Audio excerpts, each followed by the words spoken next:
Everybody, welcome to the final episode here of the Concord Nilamananji. Season 2 of season 2. There's more later. We do have a wonderful. So hey, speaking of which, I am Molly, and I am going to be your GM for this, the final episode of season 2 of the Concord Nilamananji. I use she/her pronouns, and we were talking about typically in our warm up. It's a lot of class warfare talk, and so that's why we call it class warfare on All on the Table. But today we were talking about faith or belief carrier. And the belief carrier, not to be confused with disease carrier, for our cast is Celestina herself. For today, I haven't committed to anything more than that. Okay, my name is Adora. I use she/her pronouns. I play Celestina, who uses she/her pronouns. Do you want more people to... And so the recipient of much belief and well wishes, or through a friend, the conduit through which belief passes, is our friend Isabel. I play Kendall, who is quite a believer himself. He uses he/him pronouns, but I, Isabel, use she/her pronouns. And speaking of people who use she/her pronouns, Llewellyn was born of woman, us maybe. There's like I have maybe no, a not the direction I thought that was the direction I thought it was going in. And so, tell me about Llewellyn. Hi. Good. I was not expecting that one to be my turn. I play Llewellyn. I kind of wish I could tell you about Llewellyn too. Because wow, I'm a plain guy who punches with his fists. Yep, nothing to see here. Everything's great. He uses he/him pronouns. I'm Ray. I use he/they pronouns. Nothing to see here for Llewellyn, right? Nothing different. Everything is the same. Yep. And speaking of things that are the same, hi Winston, are you just the goodest little baby? And the flesh vessel that Winston mind controls into playing this game with us is sitting right behind Winston. Hi, I'm Scarlett. This is Winston.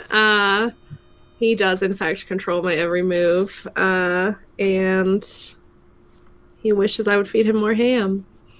I'll be playing Odyssey, who uses he/him pronouns. And there you go.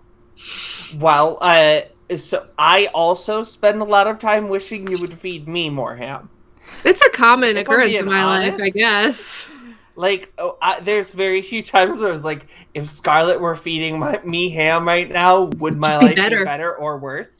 So it's actually funny. Always be better. I wasn't anticipating going into this, but since we're talking about it, I have 2 cats. This is Winston. The other cat is Harold. I got Harold first, and Harold is by far the smarter of the 2, and he's trained to do a bunch of tricks. Like, he comes to me, he can sit, he does high fives, he'll do like a little spin, and when I was training him, I used ham. And eventually I was like, oh, he's lonely, I'm gonna get him a friend, whatever, because he was a high energy cat. So I got Winston, and I tried to train Winston, and Winston is so food motivated that I cannot train him with ham because he sees it and completely loses his mind and has no other objective but to get the ham in his mouth. And like I'll be like, okay, I'm just gonna be patient and wait. Does not matter. Hours can pass. I've been there. If you did the same thing with an Italian submarine, 100%. I'm there for it. I will just sit there and stare at that beautiful capricola, hot ham, provolone cheese, and Italian dressing until like there's just Niagara Falls. But let's get stuck in. Oh my gosh, everyone's hair matches their characters, kinda. Does it really? Well, yeah, because like you can't see. I'm pretty faded, but I'm green. Well, so it's not like exactly the same, but like it's like closer than I see it. It's closer than any of the other people on screen. Hold on. I see it. We are more like our characters than our character. Oh yeah. Look, you get long hair here. I'm the only one. and you have the short blonde over here, and then the like this length of like dark with the straight, like even both kind of curling in, and you have the same length over here and this sort of like style with the like wavy. Kendall and I have the same hairline. Yeah, give it up for the same hairlines. Widow's Peak. So shout out to Pikachu, doing your freaking research and actually predicting how Scarlet would cut her hair. Yeah, I didn't even know. Yeah, incredible. Yeah, I believe the artist knew. Maybe you were influenced by the art. Maybe you saw the bangs. I was so inspired on Odd, and you were like, art. Let me be a curly girly. I've got to have it. And I'm sorry, what was the name of that artist? Pikachu. Pikachu totally doesn't have a time machine. That's not a thing and not real, and you can't take it from them even if they did. And it's totally life imitating art. So, yeah, there we go. Definitely don't commission Pikachu to predict the future. Mm-hmm. She will definitely not do that for you. She definitely cannot do it with 100% accuracy ever. That's not a thing. Not 10 for 10. She does not have 4 for 4. An 80% guarantee, which you have to like agree to when you sign on at all. That's completely made up. Yeah, that's a bogus rumor. No news. 10 out of 10. Absolutely would recommend. Didn't even have a monkey's paw situation. Speaking of monkey's paw situations, monkeys often live in wooded areas, and the war-worn face of a Llewellyn, who was also recently spending time in a wooded area, is being buffeted by wind as this tuft of matted black hair dangles in a bloody matted clump as it hurls through the night sky. Sumiri, their face frozen in terror. Wrapped around their waist is a massive emerald claw. The pressure clear against Sumiri's skin, but the face is unmoving, frozen with terror in a death mask. The other claw holds the weight of a heavily tattooed creature, with gems laid into the skin of its face. Black inkwell eyes hang open without a thought behind them. The camera sees magic course through the foot, through this claw, and into the giantkin. A semblance of awareness returns to his form. His leg twitches. His arm twitches. He draws a raspy breath and coughs a plume of steam into the wet night air. The common refrain, "For here shall we march," echoes into nothing, because he's going very quickly and it couldn't echo. Where would it be echoing? He grabs on to the talon holding him and moves up the creature to an indent between scales where a natural grip forms in the emerald. Our heroes find themselves in a fortress that has fallen eerily quiet. The 1,000 eyes of Tekokaru lie gray, vacant, and some of them juiced on the ground in front of them. The ladder downward is severed, the ladder upward intact. The crew knows that their time here, alone, is running out quickly. While the key to the second rune binding Nilamananji in place is in their possession, other treasure and greater insight into the situation may lay further above. Or maybe the bloody end to this dark tale. Llewellyn's typically cheery face falls flat for but a second. His teeth rip into the side of his cheek as he attempts to bite his lip. As a roaring sound it seems to be tearing between his ears as he's exited this vision with whatever that creature was, with the massive staff with all the gems spinning around it. And in this moment of quiet, Concord Nilamananji, what would you like to do? What was the key you were talking about? The 2 necklaces that you have. One is for... So you saw a rune. You know that there are 3 sacrifice sites on the island of Nilamananji. So you have 2 out of the 3 keys for Nilamananji. Cool. Okay. And that was the necklace that you found off of Tekokaru. So how long has it been? Like, based on like how long it took us to... I guess we don't know. We can look outside, but like, you know, based on how long it took us to sail here, we have a vague idea for how far it is. We saw the dragon flying. We have a vague idea for how fast it goes. So maybe we can estimate, like, roughly what time it is or when they'll be back. How much we have left. How much we have left. Pick one person and make a survival check. Who Kendall? is... I'll make a Hold survival on. check. I think... Wait, who? Odyssey. Sorry, I found reloading. I think I actually surprisingly have a good survival. All my time in the jungle. Not surprising at all, I mean. Very, very makes sense. I only have a +1 for survival, so if you have a good one. Kendall at one point, Kendall the priest would have been all right. I have +4. Yeah, I became a thaumaturgist, and things are different now. Okay, Right. there we go. But, I wouldn't know anything about that. Yeah, Odyssey has +7. Odyssey knows about animals and the jungle. And I do. means I love the animals. stars. And the jungle. And the jungle. No, maybe Yeah. and the stars. Jungle. Maybe Odyssey All right. knows how to Okay. figure out what Roll me time a it is D20. by like listening to the bird song or something. I'm going to use Twist of Fate. Yeah, you got that to roll too. again because it was Well, I bad. mean, real life is about to tell you probably how Odyssey's going to figure out the time. Let's see. Survival. Oh yeah, I got +7. 18.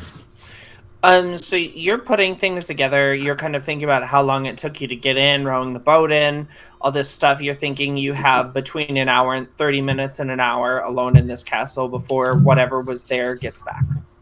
Okay, I'm going to relay that to everyone, and I'm also going to ask Celestrina for a vial. For one of your caterpillar vials. Or an empty one, if those ones have, like, particular sentimental value to you. I know there were, like, guys in there, so if you liked those guys, I don't need one of their homes. I just need a vessel. You're welcome to have one of my vials, but all I have is this one full of magic ash, and the rest were in the boat, so... Oh, do I have any vials, Molly, or any kind of, like, specimen jar or anything? I want to take some of this goo back with me. One of us could drink a healing potion and use that. Oh, you have been slamming healing potions. I was going to say, I had a healing So potion. yeah, I so think I'll in the say last that you have a flask between. I'm going to all of you. fill one of my Perfect. flasks with, here's your goo. with the goo from Tekokaru. Oh, from Tekokaru. Tekokaru goo, sorry. Yes. Okay. So So- you go over and so sorry. like what you're taking like, are you like popping the eyes and like juicing them into a vial? Well, you Like, said some of them were already juiced.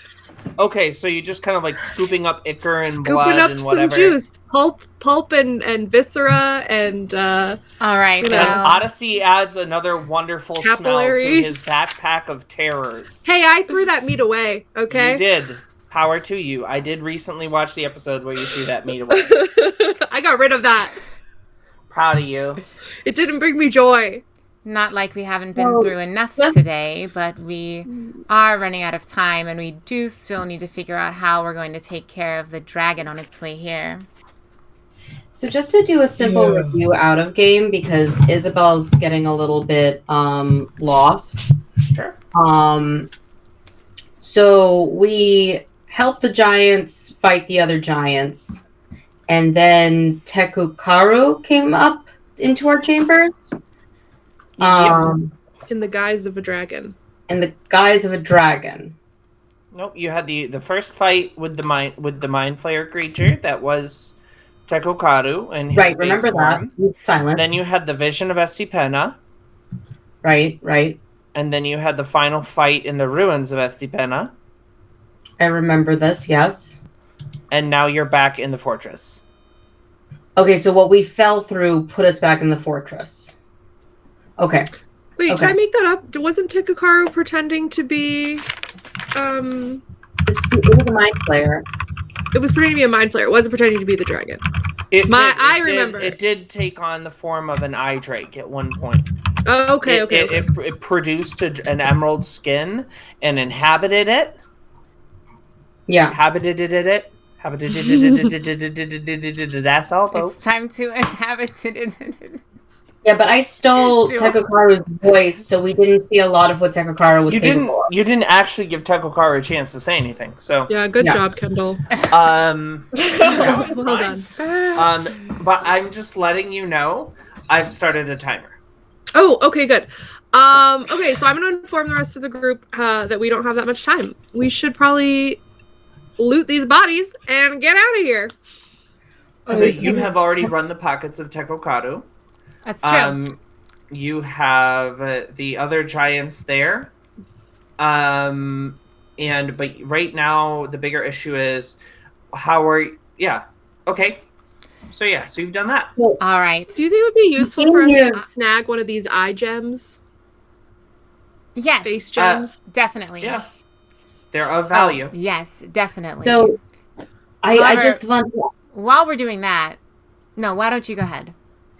I just want to ask, we have figured out a lot of things, but how are we going to help the island with what we figured out? Is there something we can do here? I have a plan. All right, let's go. We rigged But wait. wait. Oh no, you tell your plan. I also came up with a plan just then, but I'm fine. Go ahead. You go. Odyssey excitedly jumps forward. Still trying to say your plan so I can say my plan. Celestrina chomps into her lip, and you see kind of like what is generally like a full-bodied lip, just runs a little bit more red. Maybe it's a little bit purple. That'll happen. Odyssey's just pursing his lips like... We rig the place to blow. Oh, that's more immediate than what I was thinking we poisoned their food, but that's good too. Okay, we rig the place to blow, and then what? We blow it up once the dragon gets back here? Yes. But wait, if we rig the place to blow, there's no guarantee that the dragon will be hurt, because it's a dragon. But if we poison their food... How do you know the dragon will care about poison? That's true. I guess Do you could have be any poisons that you're sure will hurt a dragon? I've got this rancid meat, probably. I have a feeling that if a dragon could handle an explosion, then probably they could handle some rancid meat. No, I don't actually think we have any poisons. All right. We have... Oh, I have a flask of alchemist fire. And a flask of acid. Is there any way we could put that in their food? What if we fed it to a sheep? Where are we in a little baggie. All right. You know, it's not a bad idea, but I don't know if it's a good idea. Okay, well, I'm just brainstorming. But Al does have a good point. The insides of an animal do tend to be more susceptible than the outsides. And we do know that dragons in general tend to be resistant to certain kinds of damages. I believe we know that. I may be hallucinating. I just have a quick question. Yeah. Are you doing this? Are you just vibing down near where you killed everyone, or are you walking around and exploring doing this? I think we should be... So wait. It was not confirmed that our boat was destroyed, right? That was maybe a vision? We are unsure we don't know, yes. of the status of the boat? Okay. I think we probably would be walking towards our boat then to see if it was destroyed. I did burn the ladder, so we do have to grab some rope and then hang it up. Maybe we're setting up some rope while we talk. And we can start. There are also cannon loops that look out towards where the boats are. Oh, I thought the boats were in an internal, inside. Oh, that's right. My bad. Yeah. Mixing up versions of when I've run this dungeon. There's a dragon roost somewhere, right? Like an entrance, from the outside. That's what I'm thinking. So let's find that. Let's go search for that while we discuss. Search around. Maybe they enter through the roof, I guess. There could be dangerous things still in this fortress. people. You have, as you've kind of been sitting there, you have not heard any noises.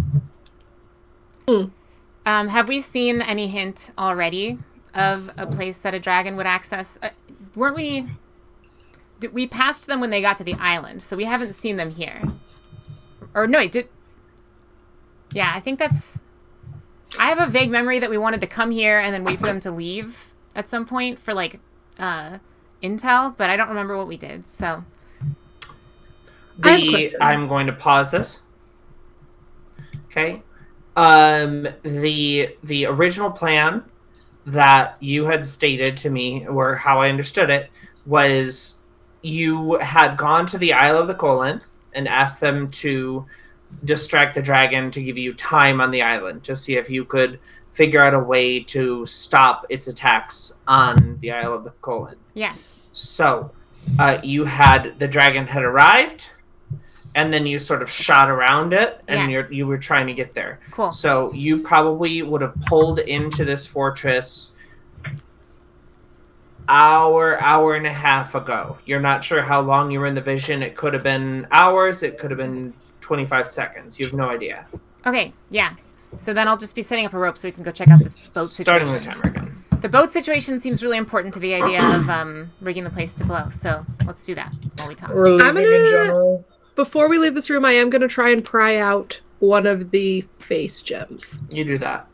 Okay. You have a moonstone, just right. Right vision moonstone. Is there anyone around? Do we hear or see anybody while we're going towards the boats? You see the corpses of the three smaller frost giants that you had sent falling to their deaths.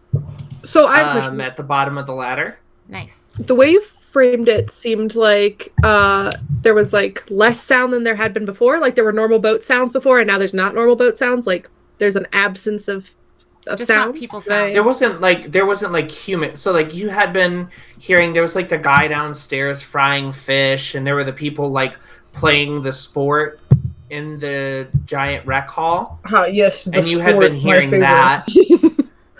And I think someone may have climbed up to the top and poked their head through the next level and might have heard some snoring. But you don't hear any of that now. Interesting. Right. So we're back in our conversation. We're discussing like if rigging the place to blow is a good idea because dragons are hardy. So you know the most about animals. Do you think a dragon could survive an enormous explosion? You've seen the giant barrels of gunpowder everywhere in this place. Can I make that assumption, Molly, that like from what we've seen so far, probably that's not going to do that much for a dragon? Or would it? You think that it would affect it? Is it heavily armored and some of it might be able to dive? But if you throw fireballs at something enough, it'll die. It'll die. If you don't let it sleep, it'll become exhausted. Like, you absolutely can put that together. So if he doesn't have anywhere to stay, you destroy his home, you think you'd be pretty mad. You're thinking about when your brothers took your bed and put it on the roof and you had to sleep on the ground. And you're like, yeah, I was pretty tired the next day.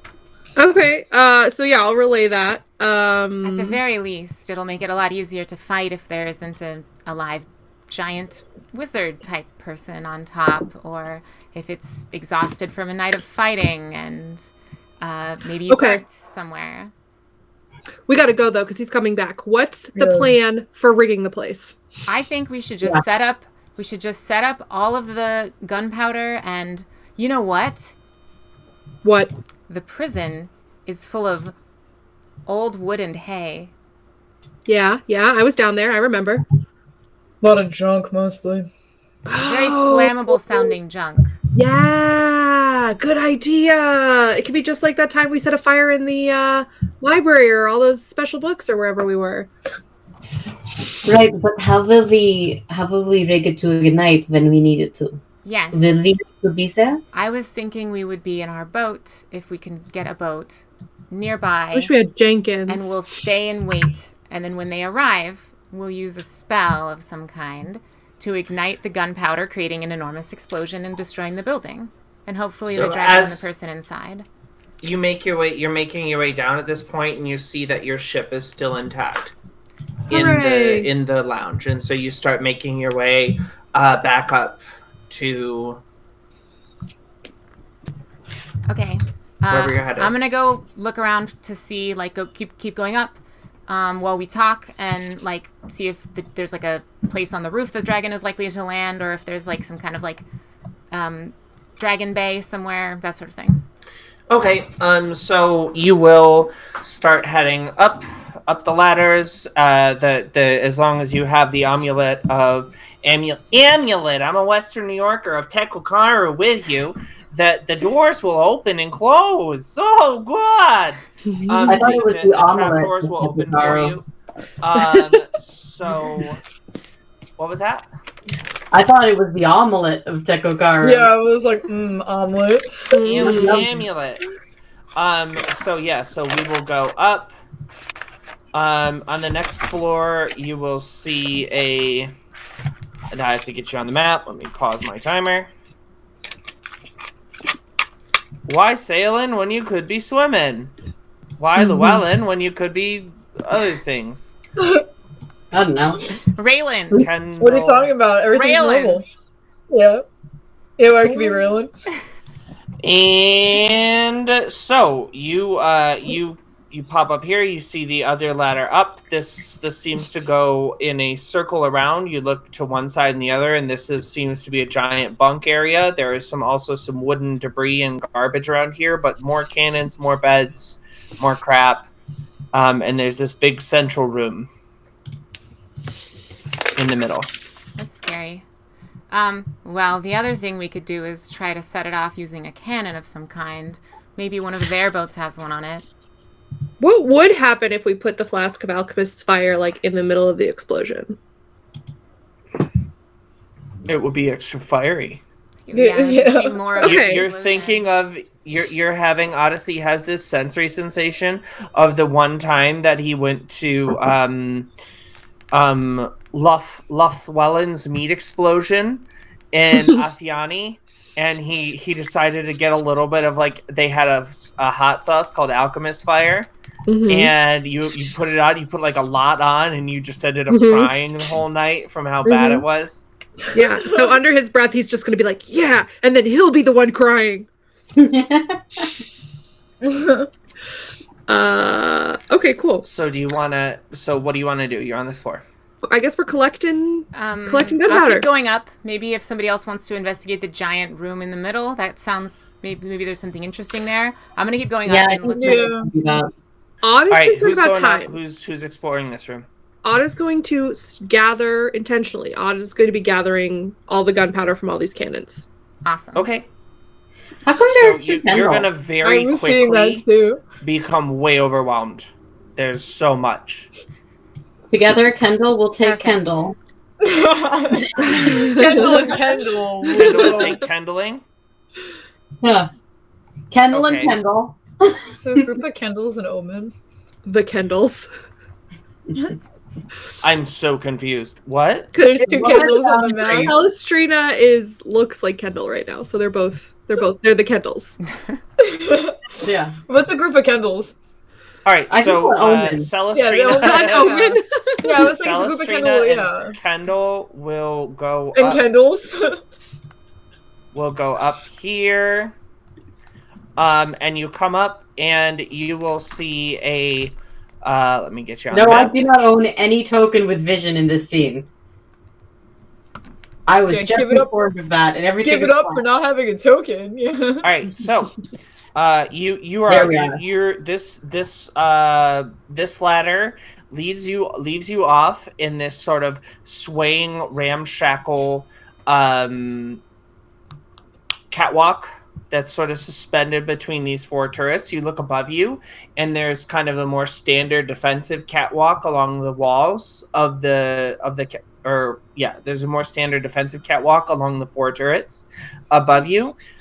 You see through the open door to your east, you see a hammer that seems to be swinging as though a giant were swinging it, but there's no giant there swinging it. You see to the north that there used to be a walkway to a door, but there is no longer. And then you see a pathway that arcs around and to the right. Starting the timer again. Okay, so I'm just trying to process what you just said. So, like, what are we suspended over? You're suspended over, you're looking down, like, the catwalk is built up, like, you have the roof of the main couple floors below you, and there are 4 turrets that rise out on each of the 4 corners. Turrets? Does that make sense? Like... The roof of the building is probably 50 to 100 feet beneath you. What if we use the turrets on the dragon? Are like turret like artillery or turret like architecturally? Architectural turret. Okay. Oh, never mind. I said nothing. So what's in the door? Is that where the hammer in the is? door, you see a hammer swinging by itself. And this door is on the left side of the screen? On the left side of the screen. So if you pop this one open, you see a hammer in there swinging by itself, working on something on an anvil over there. You see a doorway to the north that has that seems the catwalk getting over there seems to have collapsed in. And the kind of catwalk goes around to the right. The right? Yep, goes around into your west. My west. And I'm going to restart the timer. I thought the west is the left. Are we upside down? Oh, sorry, east. My bad. Okay. To your west, you see the hammer. Okay. But over here, like upwards or downwards, it goes around to the east. To the north, it goes to the east. Okay, got it. But then you cannot continue north because that catwalk is gone. And all we see is a doorway over there. Yep, you see a doorway, but no catwalk. Okay, and they're all like sub towers of this tower because they're turrets, and then this catwalk is connecting them. Well, then, okay. There's so much interesting stuff. Yeah, let's just go quickly. We're gonna run quickly to investigate anything useful while we are figuring out the best way. You know what? Try the door. Real quick. Okay. You see, is this door open? I was going to try the door and I clicked on it to see if I could open it. It should be locked. Oh. Is it open? I just it closed was open. It lets us open it, but we will not. Okay, so... It's locked. Whoops! But it is a locked door. And a locked door! Oh, if only you had a guy who could do that. And you get... as you kind of walk up to it and start to poke at it, you hear a voice come into your or echo through, and they will say in Aquan. Does anyone? No one will really speak that, and then they will switch to Common, and they will say, "Hello, you are in the High Castle of the Ukabetrian mission. What business you have here?" While we're waiting for them to speak in Aquan, I'm going this direction. All right, you run north, and you see some like greasy bunks and some oily rags, and a big crate filled with liquors, as well as some weapon stands. Ooh, that would be a mighty shame if it all caught on fire. Yes. And a ladder going upwards to the next set of turrets. Kendall is going to feign not hearing that very well, and go, "I'm sorry. What did you say? I could not hear through the door." And the voice will kind of adjust itself so that it is on the outside of the door, and will say, "Oh, I'm very sorry about that. We need to make sure that you are a real Ukabetrian before we can let you into this special place." Please click all the boxes that include traffic lights. Yeah. It sounds like this voice We is have trying been to trying to reach you about your dragon's extended warranty. And you start making your way up the ladder. Okay, up the ladder. Yes. Yep, great. So then, I will, while you're doing that, we will resume here. Kendall, you are talking to this, and he will say, "Okay, well, let's see. I don't see any religious markings on you. They don't seem right. So we'll ask you some questions here. The Ukabetrians that built this keep came to proselytize. They built this fortress to watch over a group of mergoblins. What was the name of this clan?" Am I there? No. Or am I still downstairs? Scarlet.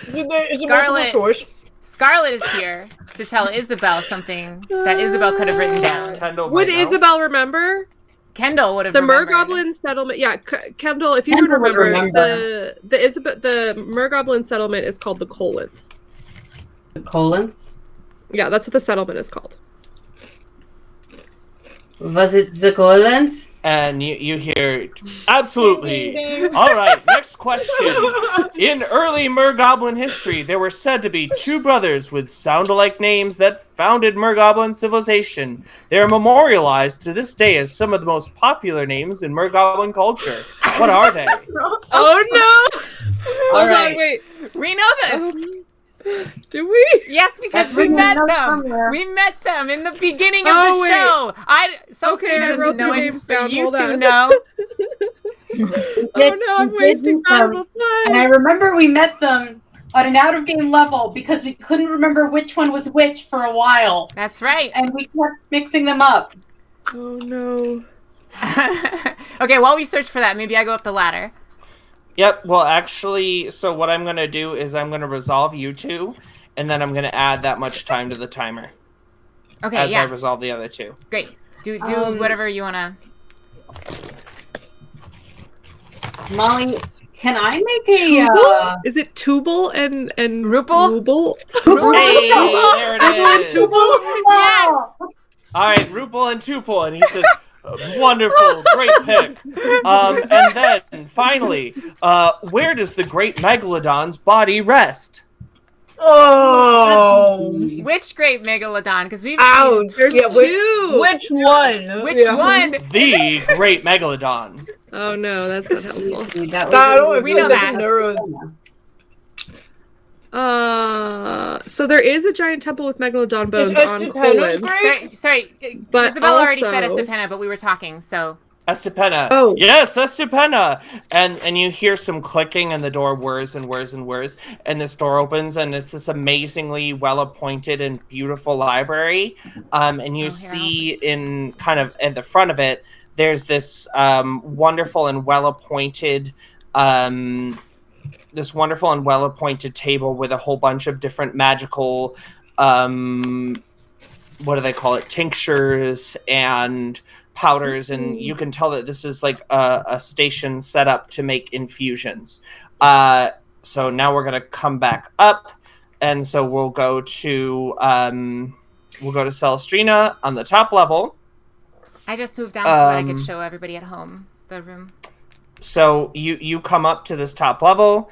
You find it is just four kind of corners. The cold wind is whipping the cold, wet rain of the middle of the night. As you make your way over to this far western turret, you see the wrong version of the map. And you see this big mound of kind of hay, and there's blood spattered along parts of it. And you see that there's like clearly this is where the animal roosts. And in the center of it, there is a hatch. Okay, well, I'm going to check out that hatch, because if we can explode right beneath the dragon roost, that seems ideal. All right, so you pop that open, and you see a ladder descending back downwards. Let's go. I have no time to waste. We're following. All right. We're multitasking. Where are you going? Where did your character... Oh, whatever. And you will make your way down to this center bit here. And in this centerpiece, you see a table with a book laid out on it, some various casks of different magical elixirs, or let me pause this because I need to catch my breath. I'm like giving myself nerves. Yeah. So you'll see, like, clearly this is a place where Tekokaru had been taking notes. And then you see in the center of it a ruby dragon egg that is kind of surrounded by this latent magical ward. And you're not sure what the nature of these runes might be, but you see this ruby dragon egg in the center of the room. How big is this dragon egg? It's like bigger than the giants? No, it is comically oversized on this map, so I remembered it. It's about barrel sized. Okay, but it is surrounded by wards. Latent. You think that there was a spell being done that was being concentrated on, and the spell seems to fade. The runes are not lit. As you've seen other magics like this where they've inscribed runes into the earth and filled it with something, this is not still lit. All right, so there's no other exits besides the ladder up, yeah? There is the door, but you're putting it together. That's the door that doesn't have any way over. Oh, the door that goes south that doesn't go anywhere. Yep. Got it. Well, that still might be the easiest way to get this dragon egg around. I'm sure we've got... well, some of us might still have teleports left. I don't know. In any case, I'm going to grab the book and run back to tell everybody what I found, and I'll say it in character once it's time for that. But that's the end of this section, I guess. All right. And so you see, Kendall, you will see this this room in front of you. Very nice laid out chairs, beautiful books everywhere. Can you put me back over there? Yep. Kendall's going to walk around the room. He's not going to be super slow about it because we are on a time crunch, but he is trying to be alert to any movement. Oh, wait. You notice? I bet I can open this door and call out to Kendall, too, so that I can communicate this information even faster. Okay, continue. Sorry. So you're you're hampered by this barrel, and it takes you a minute to get over there. So Kendall, if I'm able to carry it on my own, I'll take it. But I figured I'd have to bring back help. That's... Oh, no. I mean, you could carry it on your own. It would just be a pain in the ass. Yeah, I'm going to leave it and just run as fast as I can with the book to let people know we'll come back for it. Is my plan.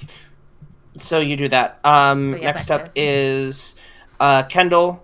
Kendall, you're looking around, and you look. There's no movement. You don't see anything, and you look at the books, and some of them are written in Aquan, kind of this runic language that you don't understand very well. Some others are written in Common, and they all seem very old, like 200 or 300 years old. Like you've been around old books, being from House Silverspear, and this is one of them. Okay. I'm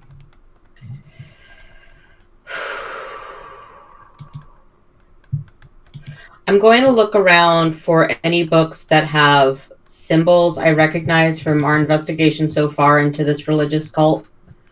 Into which religious cult? Hirja.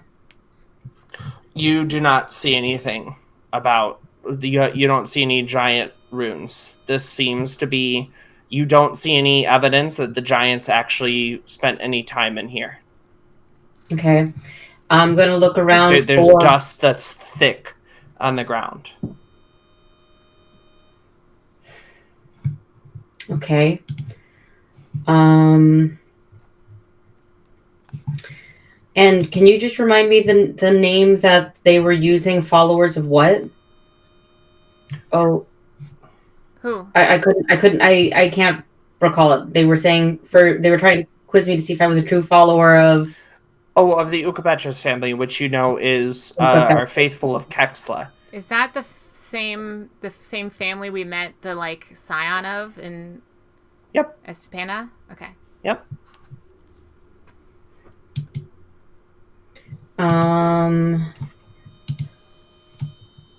I am absolutely having difficulty figuring out what to do with myself here, so I'm just going to keep looking around, keeping an eye out for any movement and trying to see things that look like they might be useful or might have some kind of symbol I've seen someplace else or something like that. There's a bunch of ancient make an investigation check.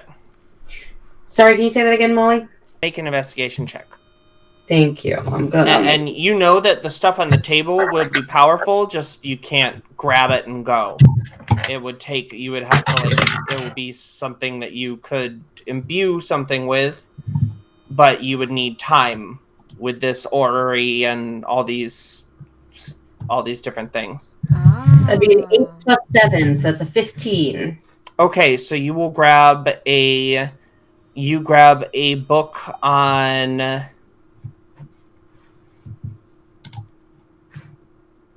You'll grab a scroll that seems to be in like a group of kind of a grouping of arcane scrolls, and you will grab a book about kind of the area and the history of the deeps, and the Ukapetras family and their like explorations into the depths.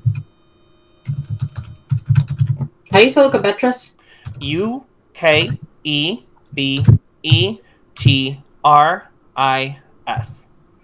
Ukapetras family and exploration to depths. Is there any, like... I'm sure there isn't because they speak Aquan. But is there any, like, Aquan to Common dictionary around here?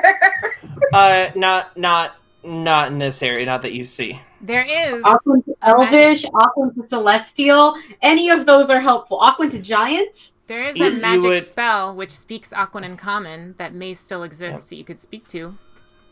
Yep. So you grab a scroll that you kind of feel some magic coming out of. You're not sure what it is. You can just tell, like, oh, this is a really good thing. And then you're like, all right, Ukabetrians in the deep, like, and their explorations into the depths.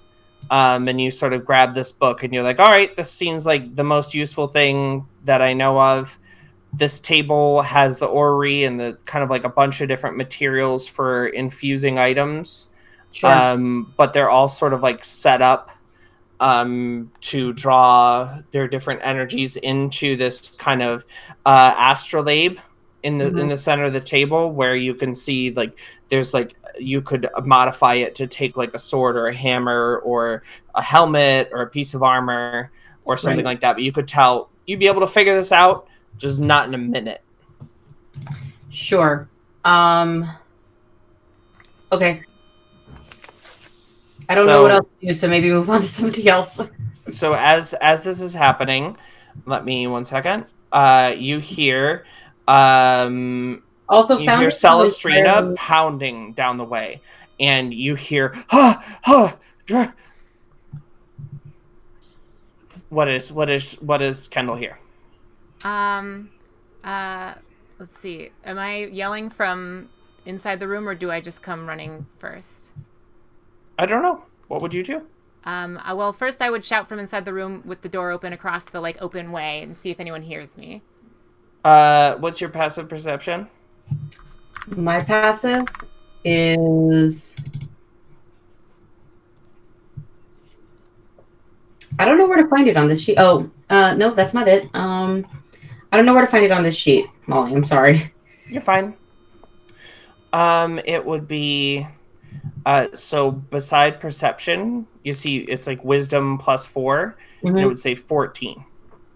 That's the passive. Okay. So so you would hear this kind of Kendall. Okay. Gonna walk out of the room to see what's going on. Okay, you do so. I think I figured out the place where we should set up our explosion. And also what seems to be a dragon egg, which I could use some help with. Okay. Can you get the others to bring some gunpowder up?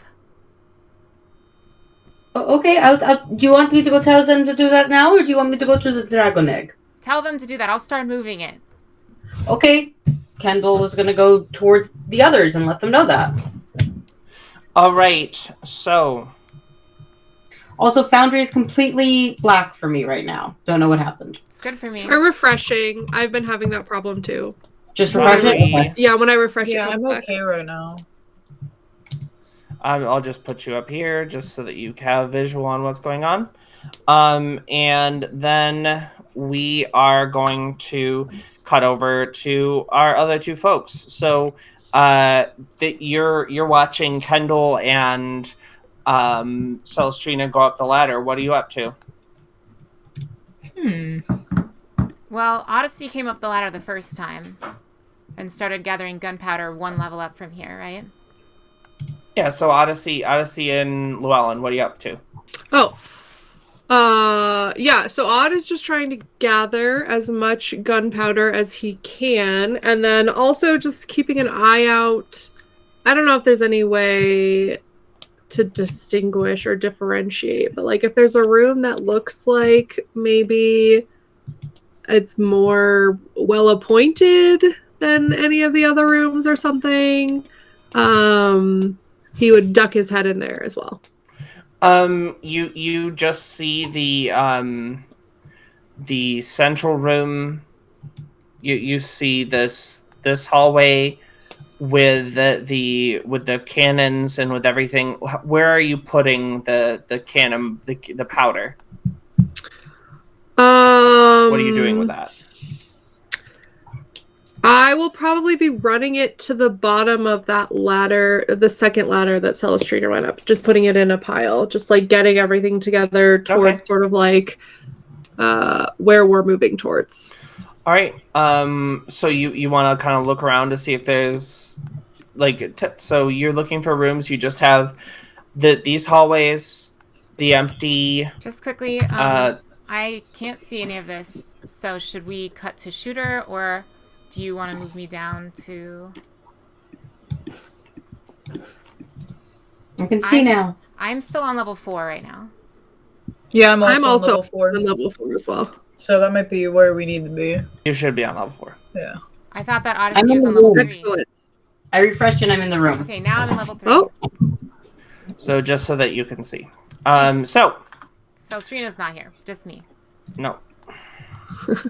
So, you see this kind of circular hallway around this central room. You can both make a perception check. Okay.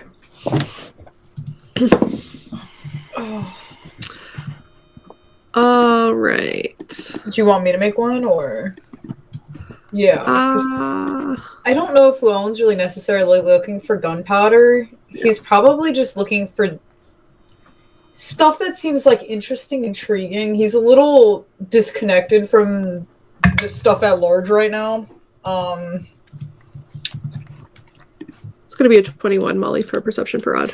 All right, so as you're walking around this kind of corner, as you come to where you are on the map right now, you will notice this indent and these grooves in the stone floor of this fortress along this part of the wall, and you kind of get your hand in and you kind of fiddle around with it, and you you swing the door, and you're able to you can action this door if you want to.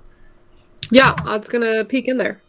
All right, so you crack it open, and it slides kind of slowly, and upon looking in, you see the first thing you get is the smell. As you just get this like dried bone powder smell that kind of wafts out at you, this kind of whoosh of bone powder. Then in the center, you see this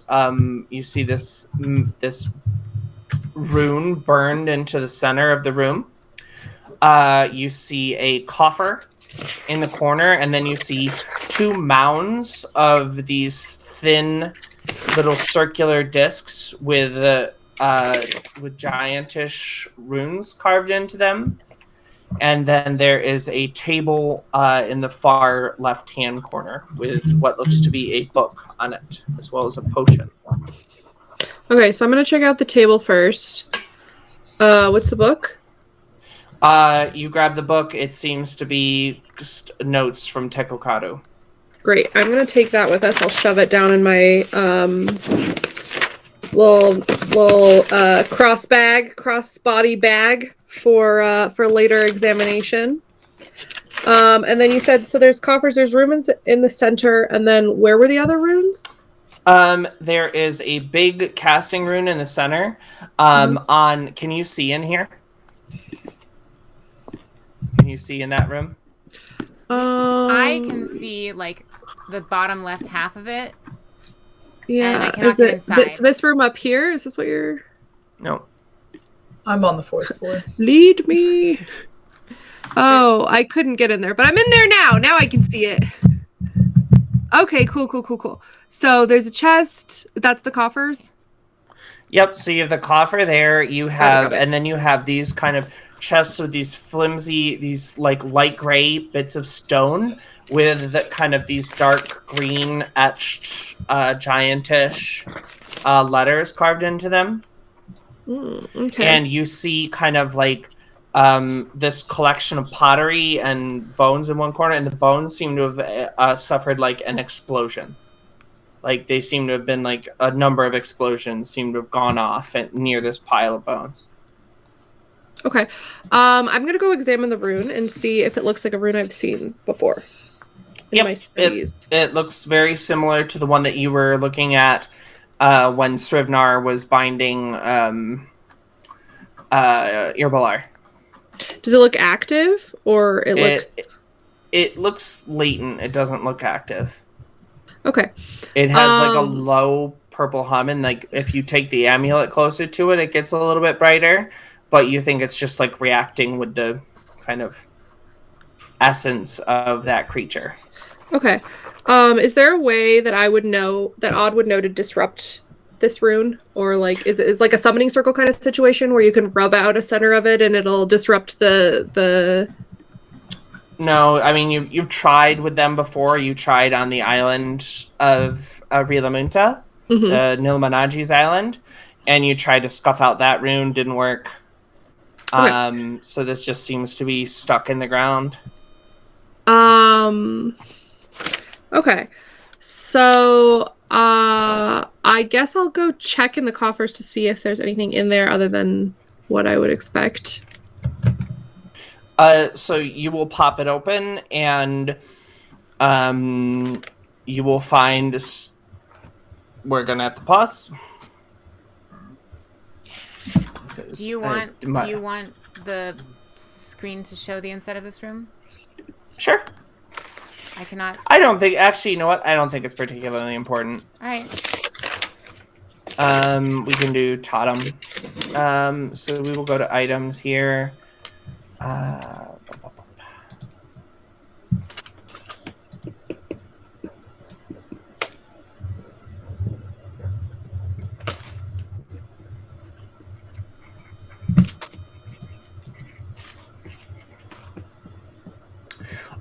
So you will find a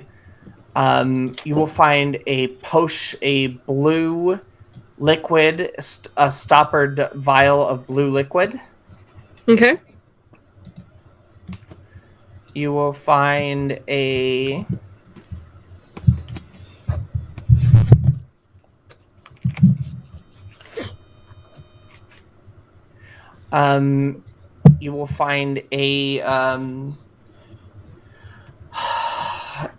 suit of well-made leather armor. Okay.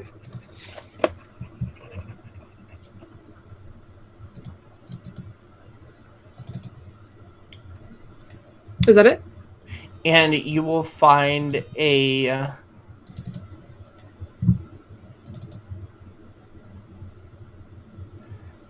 an orb with a number of bronze rings, and with arrows on them. Okay, cool. Bronze rings with arrows. All right, cool. Really quick, just because I know we're kind of... Odd will know that we're in a little bit of a time crunch, so he's not going to laboriously examine this, but he's just going to kind of run over to the bone pile and like kick it maybe and see if there's anything buried in there, or if he can identify, like, oh, the majority of these bones are X. They seem to be giantish, and some of them seem to be mergoblin. You see shattered bits of these rocks also around the bones. If that Shattered makes sense. bits of... So these the rocks that had the inscriptions in them that seem to be sitting in a pile in the top left-hand corner in the bottom of the room. Okay. With the kind of green glowing runes in them, there seems to be shattered bits of them around. So, like, you see an explosion of one of these skeletons, and you see some rubble that seems to be in keeping with the coloration. Okay, and the runes on those runes are different, or they're sort of in a similar vein as the center rune? Different. Okay, so I want to also take note of those runes. Okay. You see a number of them in the corner and in the south end. Do you take some? Oh, so they're like tiny rocks? They're not like... Yeah. I'm sorry. I'm imagining like they're set into stone or something. No. These are like something you could hold in your hand. Okay, so I'm not going to touch them, but I will like maybe grab a piece of cloth or piece of leather or something and scoop a couple of them up and like tie them up in a little bundle and put them in my bag. Okay, so mark that you have a bindle of thunder runes. Okay, got it. Okay, cool. And then I'm just going to continue my gunpowder collection. And now, Llewellyn, what are you doing? You've seen kind of Odyssey bop around the room doing this stuff. What are you doing as Odyssey walks over takes the book, clears out the chest? I think he's probably just...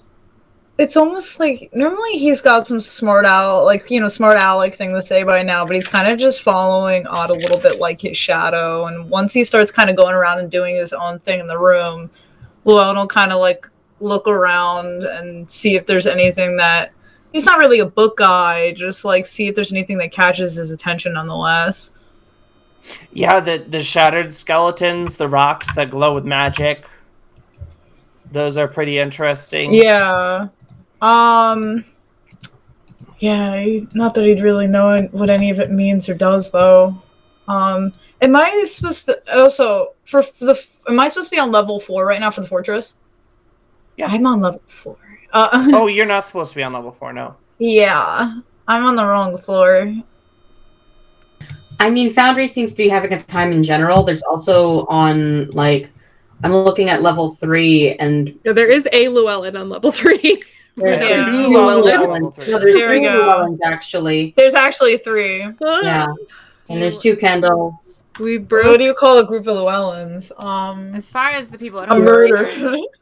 As far as the people at home are concerned, there's no levels at all right now. So don't need to stress about that either. Foundry, for the people at home, Foundry is a perfect program with no flaws. Mm-hmm.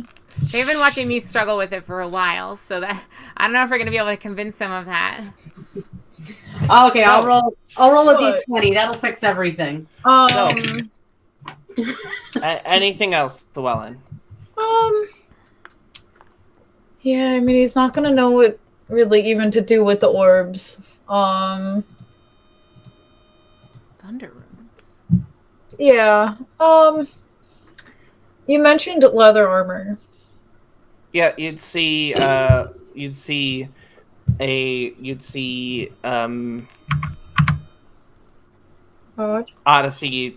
taking this out.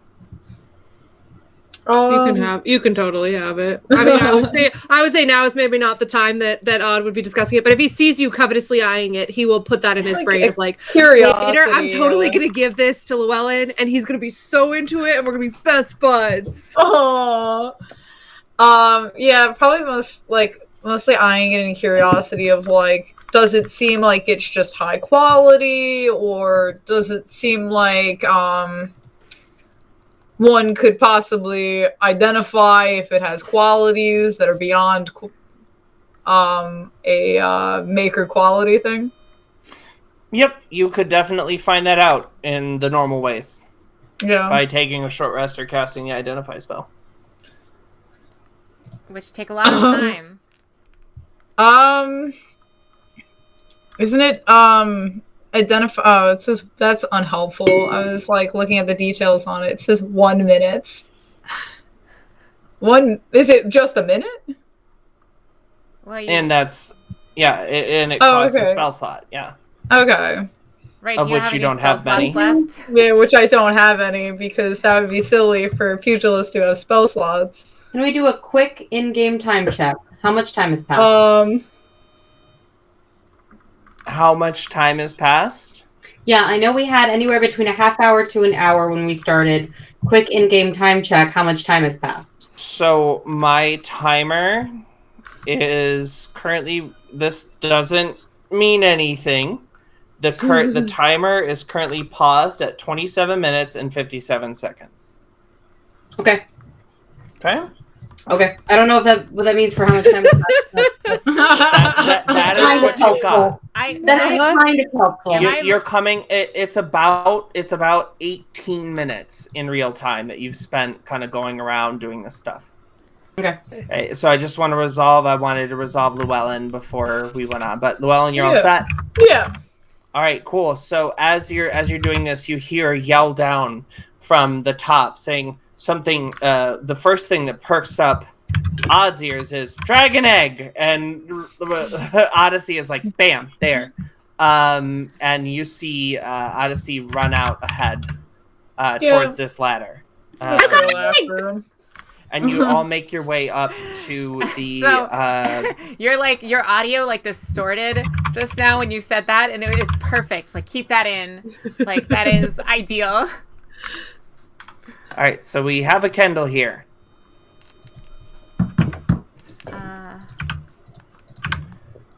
We have a Celestrina here. We have a Llewellyn here. We have an Odyssey here. So, Odyssey and Llewellyn, you look over and you see a good distance out your friend Celestrina yelling over.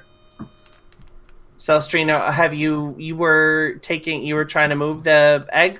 Do you think I could get it up a ladder realistically? That seems impossible unless I have take a few minutes to tie some rope or whatever. Yeah, you would have to tie some. It would take some time. I think I'd rather just get help. That seems faster. Okay. Than tying rope. I mean, I'll get the rope out. I'll start doing stuff. But I'm just kind of here. I'll make a harness. It's an egg, so if it's egg shaped, we can put it upside down in a circle of rope, and then with things on I feel like macrame is probably a skill that Odd has picked up. I'm just gonna throw that out there. I think maybe the easiest thing for us to do would be to lower it down using some rope from where I'm standing, frankly, because below this is. Wait, aren't we coming up there? Aren't we all going up to where? Yeah. So all right. So you all make your way over. I've started the timer again. So you all make your way over and. You run up this this big tall ladder, and you make your way down another over towards where Celestrina was. Oh, okay. And there you see Celestrina kind of just finishing up the rope portions of a carrying case for this. So how do you want to go about getting this out? So down below this catwalk is the roof. Is it flat? It's very pitched. Oh, okay. Well, then let's just, climb up the ladder and then pull the rope up. I'll stand below the spot or whatever. So you all move as a group, lifting this up kind of level by level, and you get this up. And as you are... For what it's worth, 2 people could do this. I will definitely send other people to go gather stuff to, bring to this room so we can explode it. Odd is on dragon egg duty. Now that he knows there's a dragon egg, he's not leaving the dragon egg. That's where he will be. Aww. If only we had the correct materials to do an egg drop challenge right about now, it'd be great. We need to construct a tiny parachute, guys. A tiny parachute. No, the way to do it is with straws, okay? Because the straws absorb the impact. Mm-hmm. Yeah. There you go. So Llewellyn and Kendall make their way down, and you start hucking up big bottles, big kegs of gunpowder. So what is the plan with that? Yeah, so if we're talking while we're raising the egg, you saw what looks like the dragon roost above, so my guess is they'll land somewhere around here. If we can explode this room right beneath them, then I think that has the best chance at actually doing a lot of damage. If we bring the alcohol and the gunpowder and any other volatile substances we've been able to find and leave them here, then we can ignite it from over there. Do you have any more caterpillars? Yes. Do you have a mental connection to them? Like, how do you communicate with your caterpillars? I can tell them to do things with my voice. What if I gave you a vial of alchemist fire to give to a caterpillar, and we could have the caterpillar wait above the area where we've created this explosion that's going to happen, and then when the time is right, he can drop the vial. Yeah, I could even just end the spell, and then it would just drop as like a normal undead or a normal dead caterpillar with the other thing though is fire, yeah. Yeah, so out of character. I don't know exactly how big we're expecting this explosion to be, but Kendall can light a fire with prestidigitation, and we could even make like a line of gunpowder to like be like a fuse if we wanted, or like an alcohol soaked rope could be a fuse that we could light from pretty much wherever. It is raining where you are. And this is outside. Okay, so if it goes outside, then and this doesn't go anywhere else internally. So well, would that be a problem for an alcohol soaked rope? You gotta get, I think, the initial startup though. Yeah, but we can. It feels like people. I'm pausing. Okay, if we're inside, like we take the rope all the way to like inside a room and we light it inside the room. I don't know the physics. Would rain put out a alcohol-soaked rope on fire? Depends on how much rain. We just lost Molly. If it's a lot of rain, it fully saturated the rope. Then it depends on how long it's raining for and how much rain. And like gone. Yeah, I think. I mean, I don't know. Foundry's gone. Molly's having. I Foundry think. left for me and then came back. I'm back. Still okay with Foundry. I see Molly. I hear her. Foundry took the nuke from me. Took the L. Yeah, Foundry is gone. It is decided. You may just have to reload there. It seems like. Oh, sorry. I've reloaded it. It continues to be gone. I have to, I think, completely reopen it. I'd be happy to use Caterpillar if that's cool. It just feels like a little bit of an exploit. Like it's not like it gives me a true familiar, the spell. So I'm not sure if like if you think that I could, like from what it says, it does whatever I say. It doesn't say like that it is not smart enough to follow commands that are relatively simple like that, like drop it or something like that. Maybe I can train it to do that. But yeah, so if you're not cool with that, I'll think of other options. I won't waste our time though if that is allowed. What is so because it's based off of a claw, you're just having the hand hold it for flavor, right? We're flavoring this, but the hand is holding a vial of alchemist stuff, and then you're just going to dispel the hand after you get to a certain distance. Yeah, or tell it to let go, because you know it has like a grapple attack. So yeah, that's fine. I'm fine with that. Okay, so if you want to say like it's the caterpillar's like wrapped like glued itself to the ceiling with like silk. With silk, and then it's kind of sitting there, and you create this central you create like a halo of gunpowder around it, and you try to get as much as you can in. Alcohol, that makes sense to me. Anything else that we think would be good, whatever our knowledge tells us. I mean, you went into the armory, and there was I bet you there was like some weapon oil. That's probably very flammable. I am going to put some magically radioactive ash in this pile also. Just to see what happens. Hopefully toxic. We're really hoping for all right. I'm about to start the timer again.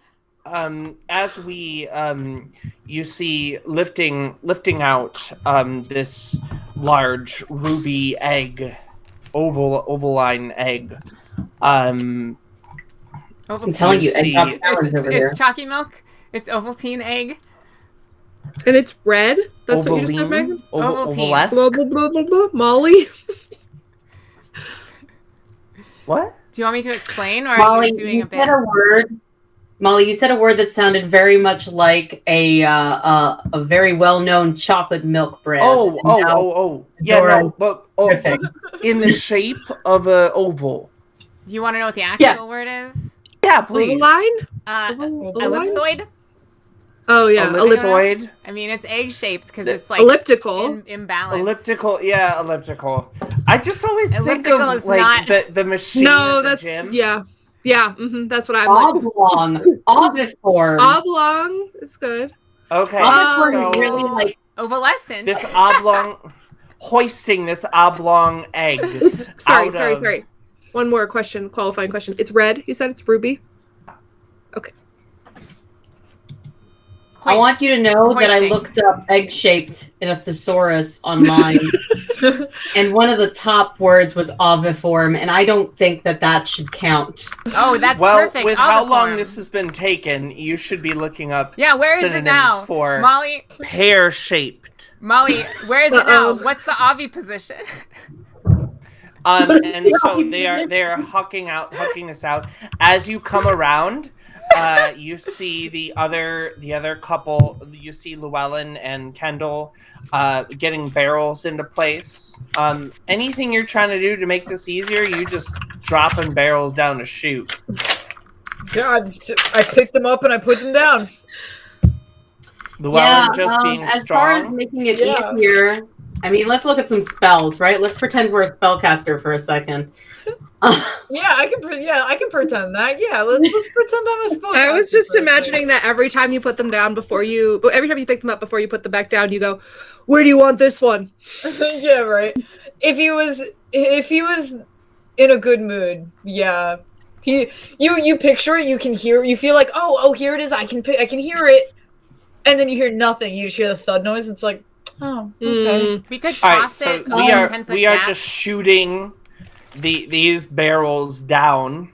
This kind of this setup here. We can catch them and toss them into a pile. All right, so we're building a pile in the center of the room. Pile, yes, absolutely a pile. Pile it up. All right, we're making a big pile here. Pile for Kyle. And at the bottom of it is just a really sad caterpillar holding a vial, getting ready to crush a vial of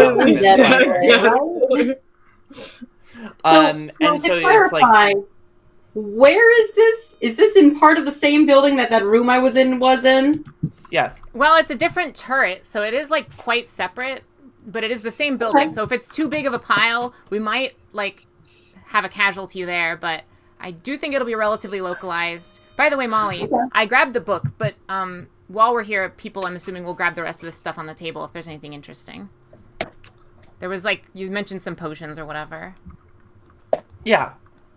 What would happen, team, do you think, if we tried to blow up the summoning circle?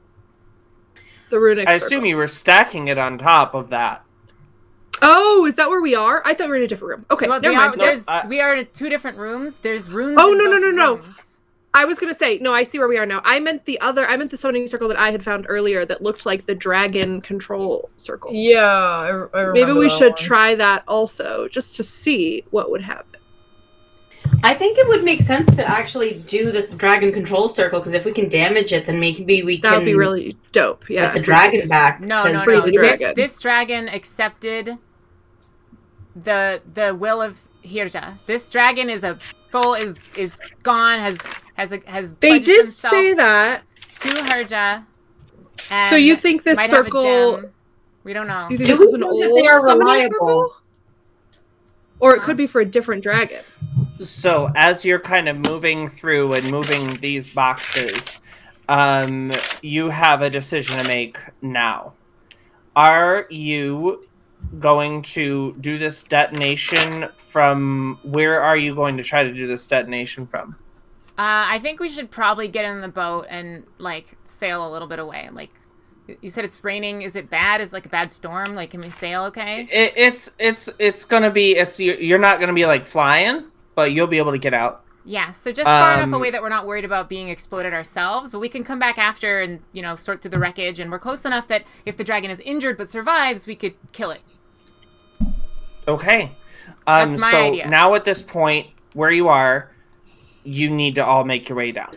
Okay.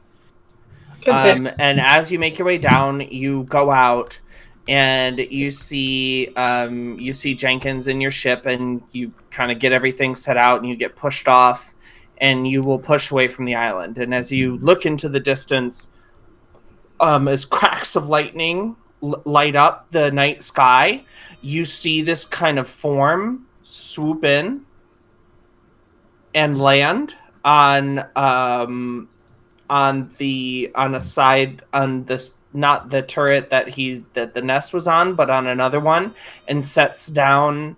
You see the giant get off of its back and climb down and start going down through the hatch, and the dragon sort of takes off and starts to flit around, and will settle down on the turret.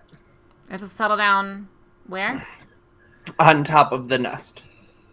Okay, and we'll start eating the mergoblin. We're gonna look at each other and Excellent. kind of nod and it's time. I think it's time. Yeah. Okay, we do it. We explode.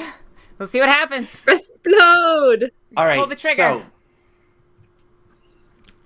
So, Celestrina, sort of this first, one of many caterpillar friends that she's had in her life. She's just kind of says a quiet prayer to the Archfey, who are kind of providing her with this ability, and thanks the spirit of this caterpillar that she has invoked, and sends it back into the Feywild. And as it does, it crushes this vial. And this alchemist fire sizzles, and it catches on to the rum and the high-proof whiskey that is filling this area. And as this happens, in an instant, all the oxygen is sucked inward in a brief moment. And then you see this pyre of flame burst into the night sky. And you hear this terrible, retching roar from this creature. Let me get you on to...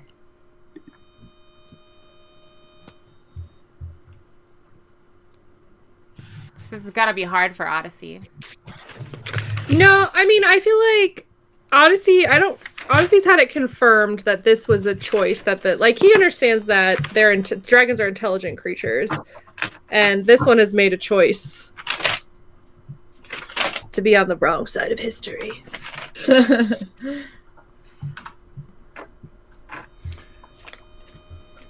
And you see it appears to be as this plume of fire erupts into the night sky. You hear the thudding of rocks as they crumble down, and you see it kind of topples, and it knocks over another turret, the turret that was directly east of it, and it crumbles. Okay. And you hear loud thumping, and then kind of out of the dust, you see this kind of shake as this creature shakes off this dust that is all around it. It seems to have a crinkle in one of its wings, and it seems to be, from what you can tell from this distance, seems to be moving a little bit more slowly. And you hear a bellow into the night sky, this terrifying roar that seems to somehow fill the ocean itself with its sound. And it starts to make its passes looking for what might have struck it.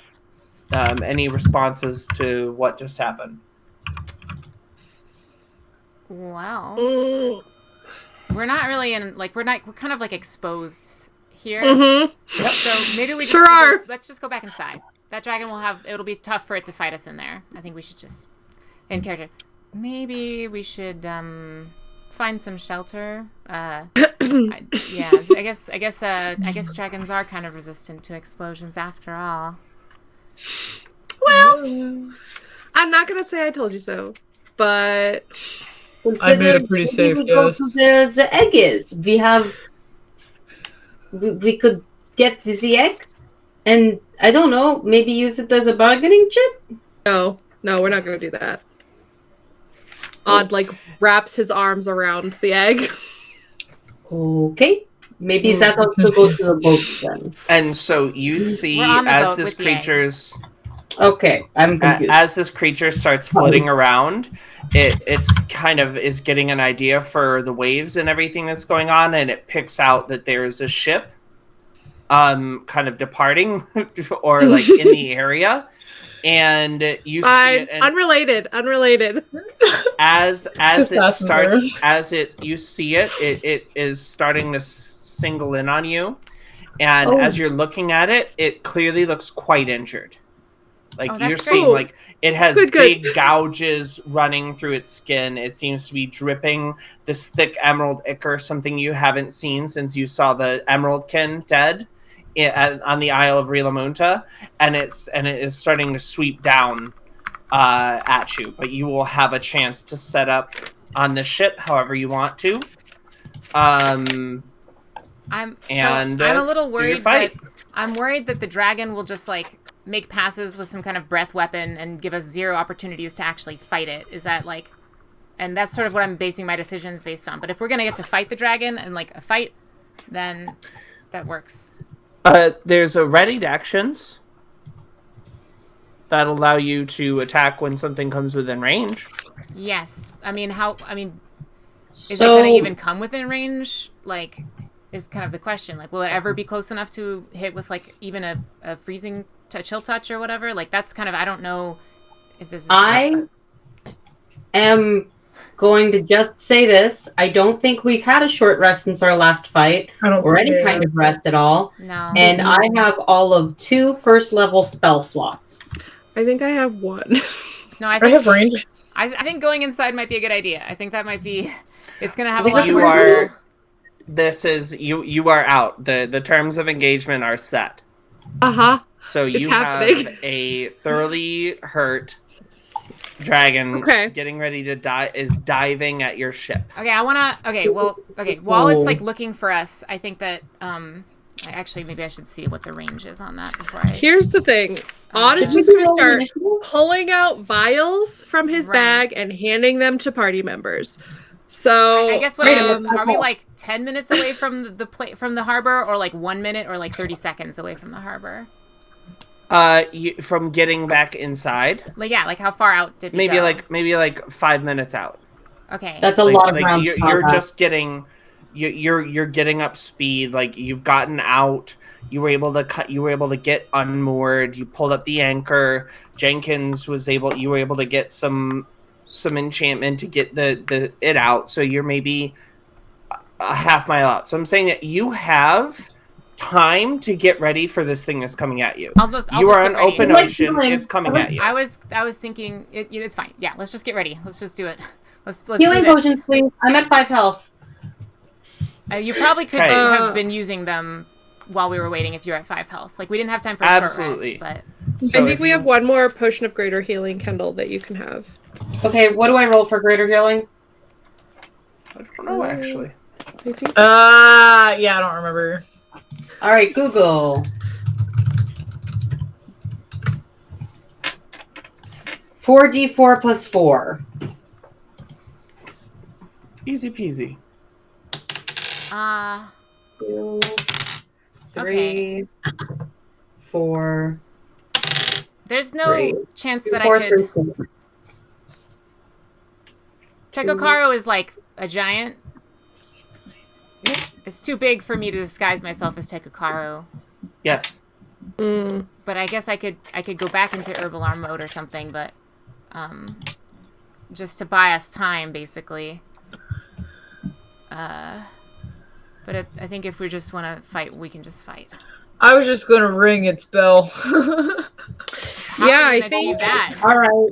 By ringing its bell. Okay. All 3 of you are going to be blessed. Hey. Okay. Sick. Can only use it once per day, but you all get a d4 on your attack rolls and saving throws. Nice. Okay, so place yourself on this ship where you would like to be. I can't get up. That's weird. There you go. Thanks. I don't know why it's doing that. The name of the map is Pirates. Hey. Okay, I think I know what I'm gonna ready. I don't know, Kendall, wherever you want to be. I don't know where I want to be either, man. Hey, Ming. I don't know where to go, Ming. Well, if you're gonna cast Right. spells, being up high is what I'm doing. Separating ourselves in case of breath cones. Mm-hmm. That's a good idea. All right, yeah. some good points. Where are you? I'm up on top on the southeast side. You could also hide in like a doorway, so you can kind of get like, I don't know, half cover or something while you're shooting stuff. I don't know. Okay. I'm trying to figure There's out. also the underneath of the ship. You can always hide. We could. Yeah, but I need to be able to see to cast more spells. I can't seem to go down these stairs. Thanks. I don't know why it's doing that.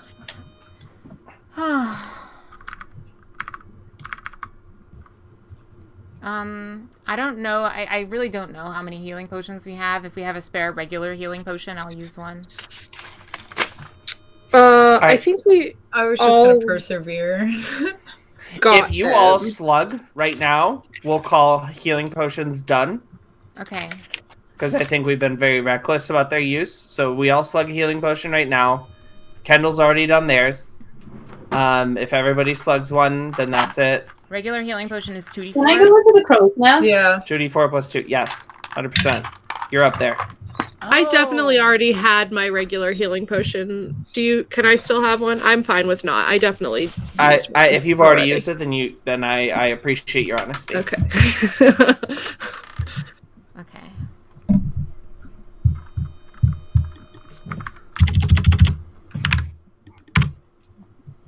All right. Well, I know what I'm readying. Yeah, me too. Great. So let's get initiative up. Celstrina. Ooh. I love that we're about to fight a dragon, and I've got first level spells, and I've got cantrips. I always roll so bad on initiative. I rolled really bad. My trusty orange die has decided that the initiative roll is what we're going to get a nat 20 on. So my initiative is 19. Couldn't be me. 6. Llewellyn. I got a 6. Me too! Odyssey. 7. No, you could have been in the 666 club. I know. Missed opportunity. Didn't even give me a cool bad dice roll. I wish we had a missed opportunity. Then we'd be able to hide from the dragon.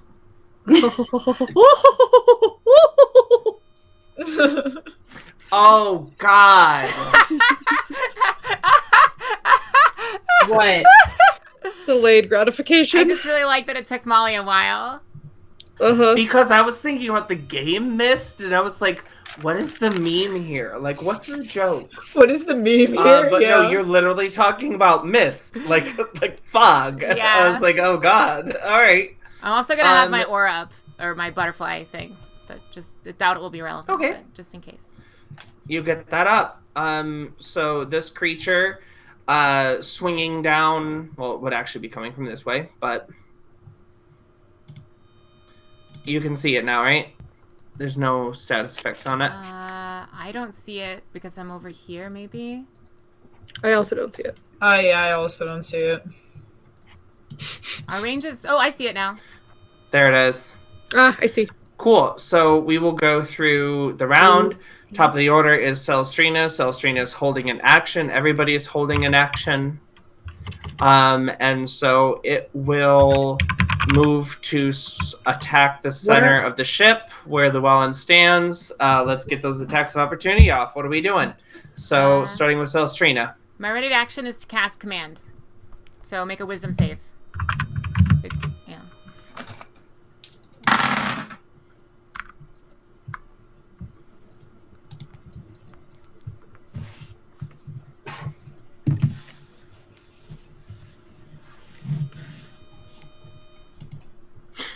All right. So, yeah, that's an 8. So that's gonna fail. Awesome. Okay.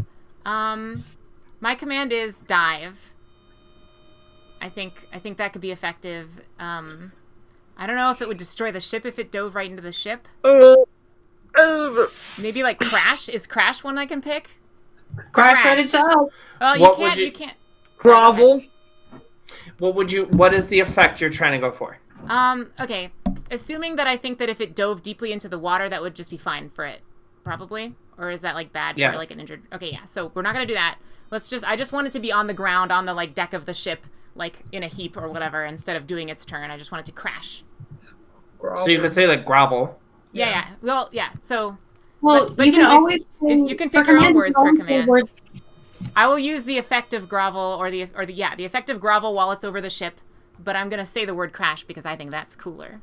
Well, no, but for command, that's something that it's always been DM discretion, and like you just have to use a one-worded phrase. Grovel is just one of the examples. Yes. It's not set to a set number of words. There, you can always use it. Absolutely, yeah. Yeah. So dive would send it deep into the water. So crash. I want it on the ship. So crash. So you understand? Oh, my internet's doing the thing again. No. You look good to me. I know, but I lost all of them. Oh, yeah, no. You do, girl. Now they're back. Oh, no. They're back. You don't look good to me now because I cannot see you. She's gone. Oh, no. I wonder what the hell is going on. I haven't had any problems on my end, and now all this is going on. I gotta figure that out. You're back? I can see and hear you. The recording can see and hear you. Okay. So the creature, you see the creature's kind of mind start to double, and you can see that it's kind of shifting its movement to drop and move forward. But as Odyssey, what is going off here? Oh, right. As everyone else rolled worse than me somehow. So it's not crashed yet? It's getting ready to crash? It's getting ready. How far could Odyssey... Well, what was your trigger? How far could Odyssey throw? My trigger is within throwing distance. I think that an attack with an improvised weapon, I think, is throw 20-60. 20... Which is what you're doing. What does that mean? Throw 20-60? 20 or 60 feet if you want to get Would you wait for it to be 20 feet? It's disadvantage. Okay, got it. So I'll wait for it to be 20 feet. I will, if it seems like it's going to land, I'll move within 20 feet of where I think it is going to land. So, Llewellyn, what was your trigger? Be within range, which... For? Toll the dead. All right. So it needs to roll another wisdom save. What's a? I mean, it's not. I said ring his bell. It's not a spell slot to cast a so cantrip. that's every time you say 15. Yep, that saves. Let's see. Okay. Yep. Alrighty. And you're not channeling the spirit that gives you the half damage on save. And Kendall. Which one is that? What do I want to know after? I guess you'll tell us after this. I'm very curious to know what we're seeing coming from Llewellyn here. What was your trigger, Kendall? Also within range, I suppose, for chill touch. All right, make your attack roll. I don't think that'll hit. I have been playing on Foundry for quite some time now, and I still don't know where to find my stupid spell attack. It's that's Celestrina, new Kendall, so it's just intelligence plus your proficiency. So it's 4 so plus. So under spellbook, is that? It's under spellbook? Yeah, so I mean, you can. It's just that plus proficiency, so it's +3 +4, so it's 15. It's +7 to hit. Okay, so 17. That hits me to beat it. Okay. Nice. So All remember, your cantrip damage doubled. 5. My cantrip damage doubled, so I rolled 2d8. Yeah. 4 plus 4. I rolled All out. right, wicked. So as this creature comes in and you see its eyes, Celestrina barks out this command, and you see this dragon shake for a second, and then start to open its wings and shift onto the ship.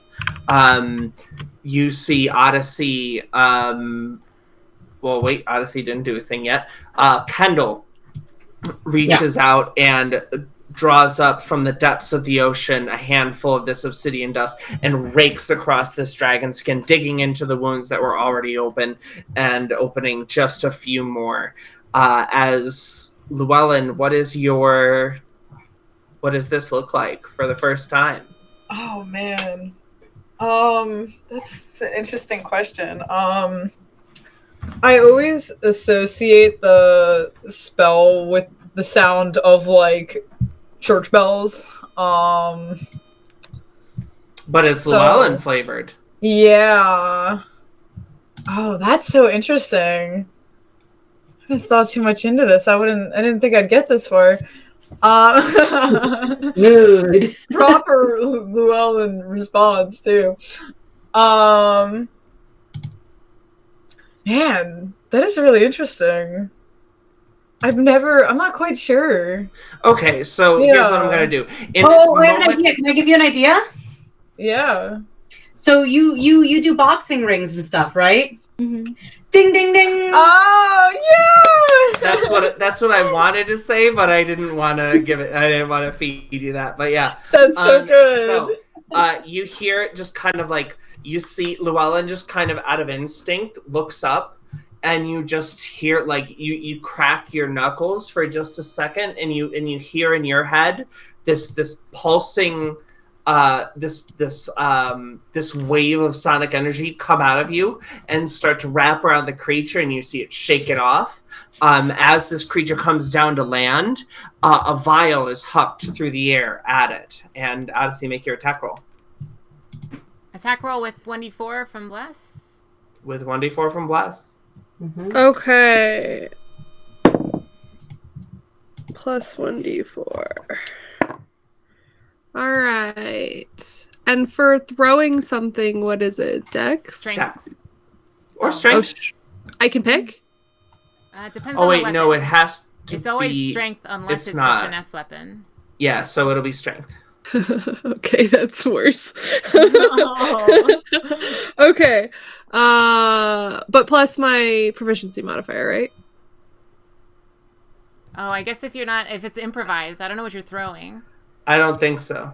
I'm throwing a vial of acid. So not plus my proficiency? I don't know. I'm fine either way. Yeah. Let's go with it. I'll give you proficiency. Yes. Okay. Okay. So then it's gonna be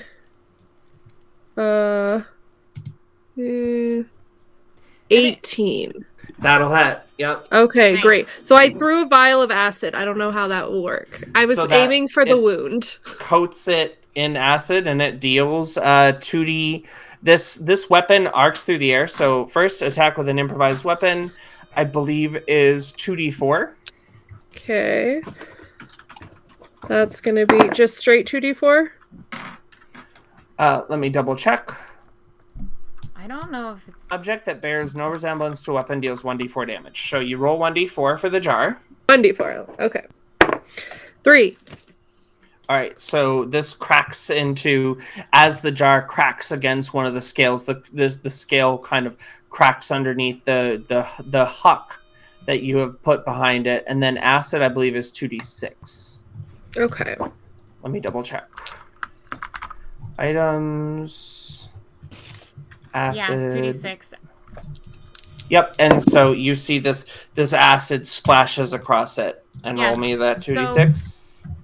I think that the vial of acid like item has a special action, which is not an improvised weapon throw. It's just like as an action. Oh no, that's for you can splash the contents. You have to throw it. You're so right. Yep. Okay, so 8 damage. So in total 11. So we get down to that, okay? And so this acid vial crashes over this creature as it lands, and you can see this teething psionic lightning pouring out of its mouth as it's like sitting there staring you down, Llewellyn, and it's looking at you. And you are Odyssey. You are the next up. Oh, great. Okay. I am going to... Wait, why is Odyssey It is next prone. Good because news. It was the dragon's turn. Everything triggered as the dragon came in. Then you hit it with a command, and then it landed and went prone. Cool. Okay, I'm going to start by jinxing it. Okay. That's a wisdom save. It fails. 13. Great. It didn't land well. It landed on its bad wing. That's great. Okay, 15 damage from that. And then it will have disadvantage on its next attack roll. And oh, right, because I get 2, and I rolled really well. Yep. And then I'm just gonna go ahead and use my last. It just like trips and like rolls again, like onto its face. It fully face planted. Okay, so I'm gonna use my last spell, which is a 2nd level spell slot, to cast Wave of Agony. Really? Because that's the only damage dealing 2nd level spell that I have. You could just you can upcast, right? You can cast Inflict Wounds. Oh yeah. I'm a dingus. Look at that. Okay, yeah. I'm gonna upcast Inflict Wounds as a 2nd level spell. Great. So I get an extra 1d10. Great. Yep. So you need to make an attack with advantage because it's prone. And with bless. Advantage. Yeah. Great. Oh, and with bless. Wow. We're doing so much good teamwork. That's gonna be 24 to hit. Yeah, it's gonna hit. Great. Good news. Okay, here we go. Is that 40-10? 3d10. Oh yeah, 40-10. Nope. Okay. So that's gonna be 13, 23. Just a casual 38 damage turn. You're gonna one round this thing. It's hilarious. All right. Yay, bless! And so you run forward and you stick your hand under the plates of this creature, under the emerald plated armor of this creature, and you just leash this bolt, this wave of necrotic energy that pulses through it as the sails, as like a sail kind of like wraps itself around its neck and is kind of like choking it sideways from the Jinx energy. Jenkins. You just see this wrap. Yeah, Jenkins and it are wrapping the sail around its neck. Next up is Llewellyn. Everyone knows Jinx is short for Jenkins. So Jinx. Yeah, real. Out of curiosity, where am I at stuff wise? Like, do I have any? You have everything. I'm like, yes. Oh, I didn't know if I was like, you have none of your stuff. You're all at 0. Okay. Damn. No, you just made a pact with a being. What do you mean? I'm a pugilist. Anyway, I'm then going to cast Shadow Blade. Nice. So you see See what pugilists do.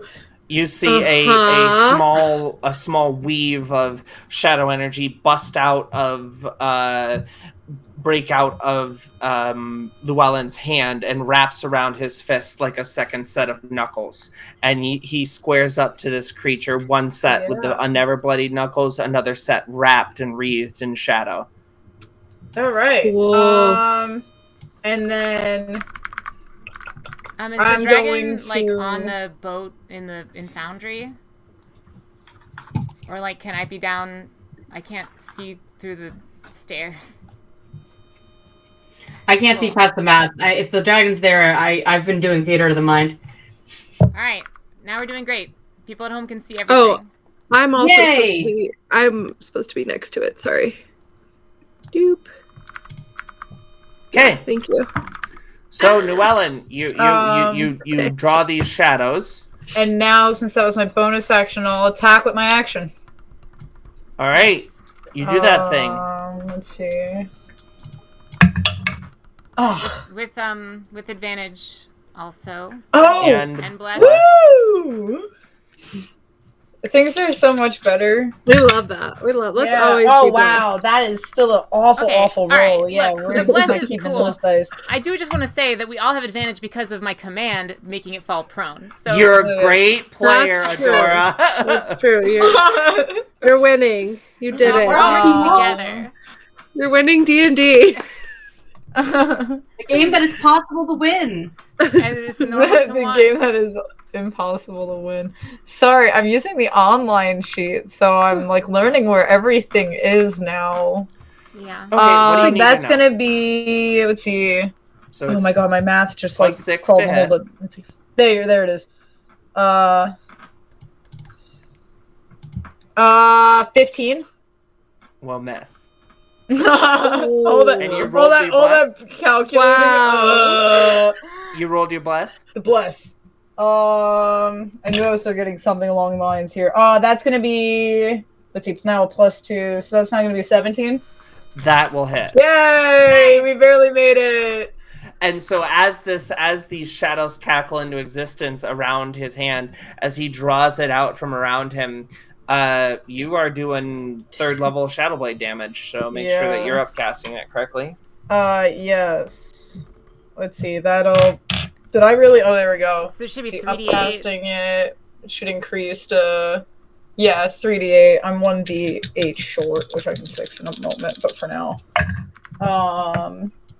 3... Llewellyn. That's new. That's gonna be 14 psychic damage.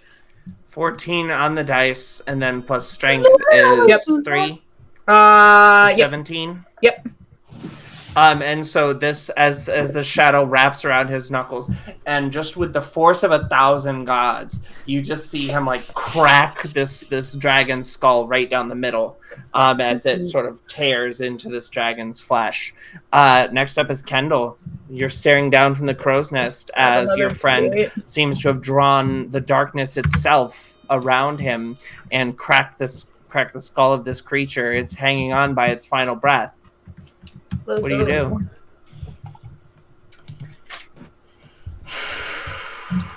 Well, I think that we have to kill this creature, right? So, chill touch. Oh, I forgot I could do that thing too. That's fine. We'll get him next time.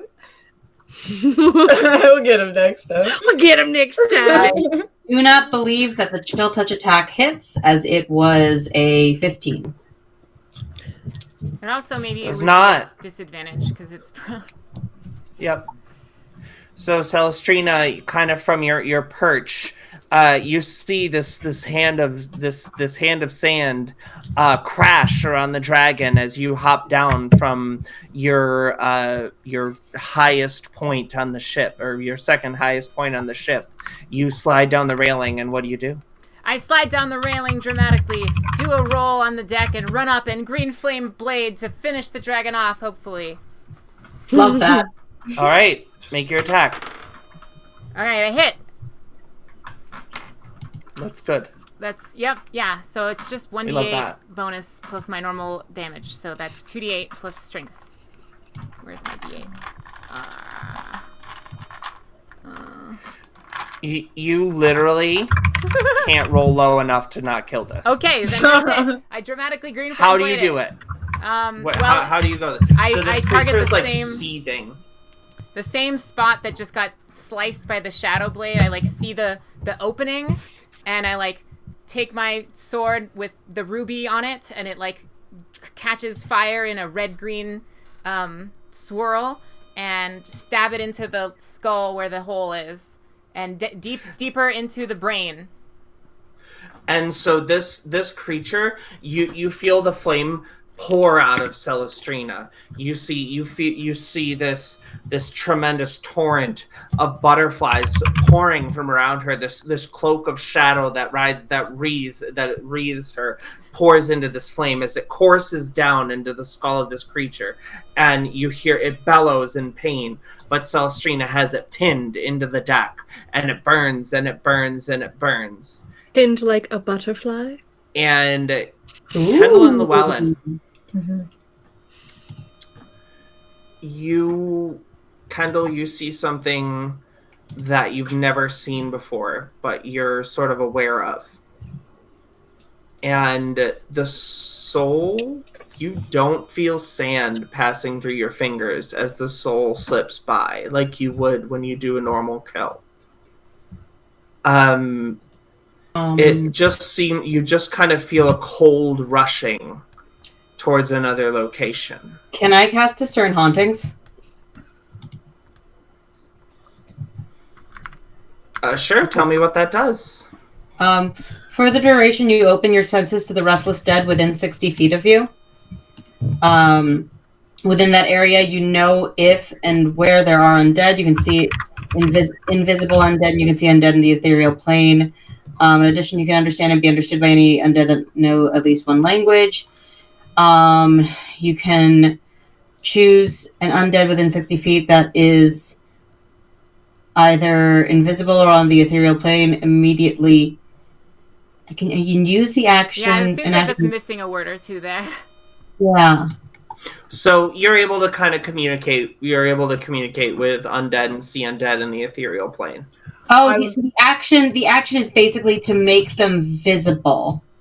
So I can use an action to make them make a charisma saving throw to make them visible. And I don't think that I'm going to try to do that. I just want to see if I can see if I can use that spell to see where the soul is. And so as it goes up, you drop the spell and you see what's up. I wanted to pop Sixth Sense. Okay. Which lets me, see invisible creatures, yada yada. I can see invisible creatures and objects as if they were visible, and I can see and hear into the ethereal plane. Right. So you both stare into you both kind of with your consciousness blended into the ethereal plane by hook or by crook. You look and you see this creature's soul being pulled,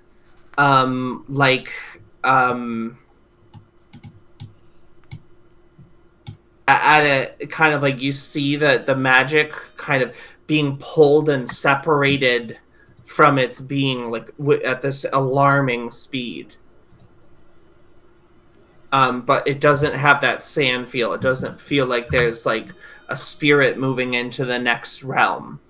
It looks very different, as if the soul is bound somewhere here. Okay.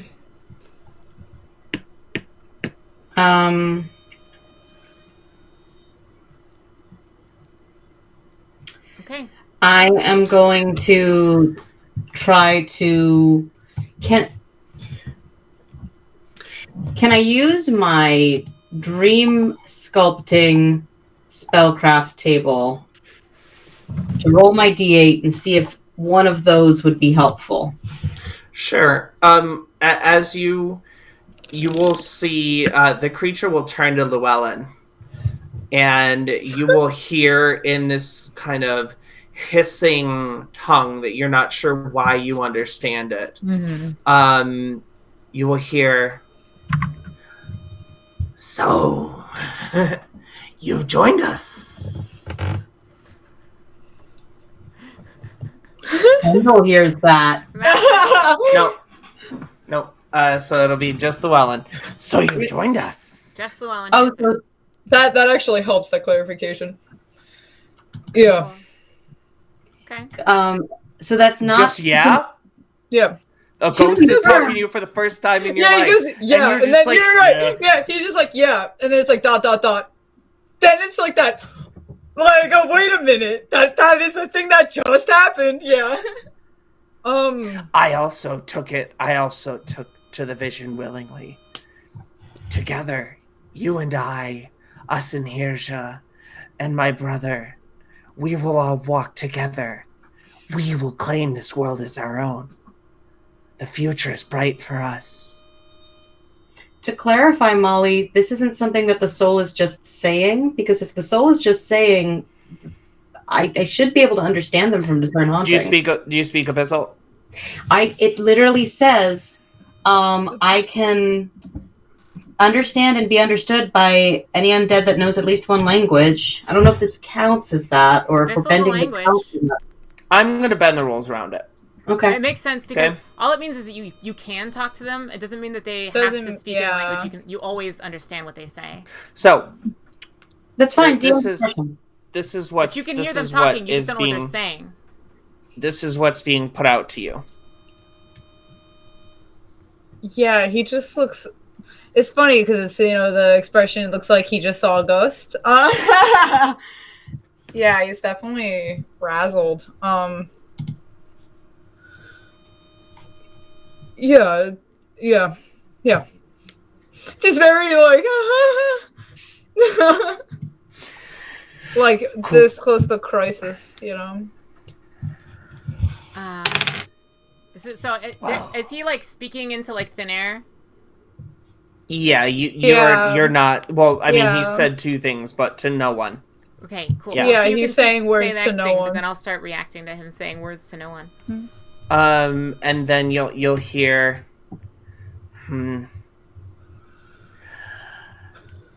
Nilamananji is an old fool. My brother and I, Kusimanji, we are the future. I'll be back, but they're not far away. Can Kendall hear that? Your friends will die.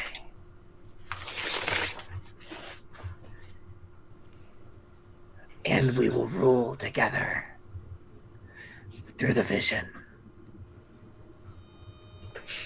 Can Kendall hear speaking in a language that he doesn't understand? Like, is Kendall perceiving the thing talking? You don't have to say yes.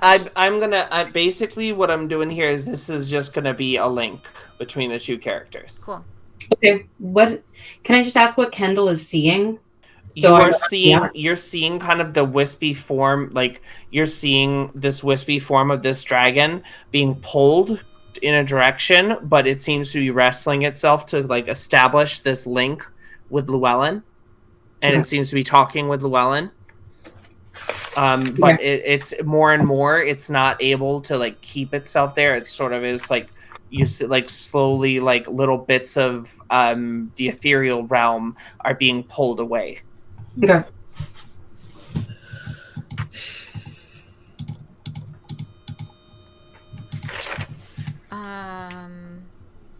I've seen some weird reactions from you in our days together, Llewellyn, but this one, it's really takes the cake. Are you talking to someone, or exactly what's going on with you? I need a nap. And he's just gonna plunk his butt onto the deck. And you see Kendall and Llewellyn, you see this creature is really starting to lose its ability to hold itself where it is. And you get the chance that this is like your last second to have any interaction with it. Well, I rolled a 3 on my dreamscape. Okay. And that teleports something to me. As long as it's willing. Or a teleport to an unoccupied part of my dreamscape. No sense in teleporting Llewellyn. Can always talk to Llewellyn later. Gonna see if... I think at this point it's just sort of a test. Like, what will happen if I try to affect its movement? It's a soul, it's not a person. Yeah. Sort of, this is new to Kendall kind of thing. Sure.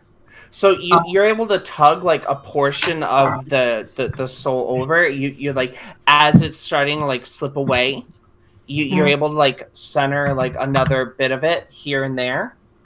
And they're still both crumbling, but you are able to get it, and you see kind of like a face turn and like make direct eye contact with you.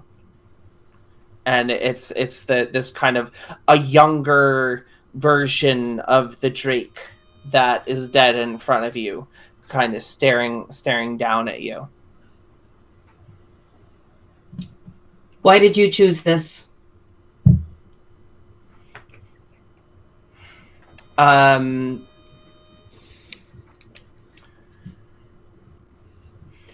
I did not. Nilamananji was happy to hide. Kusimanji and I, we saw the vision. We accepted the vision. And we know that with Hirja and I together, Grajville will be ours. The dragons are weak on their own. We could have this world to ourselves.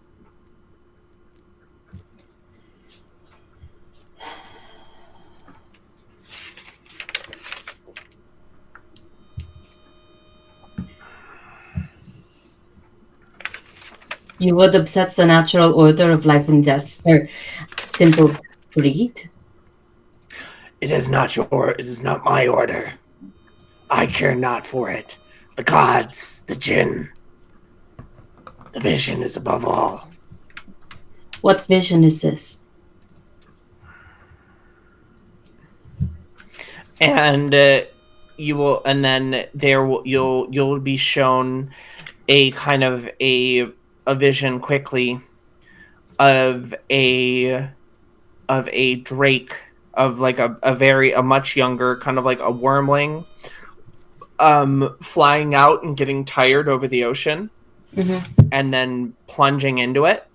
And as it reached the depths, there's this darkness that wraps around the creature.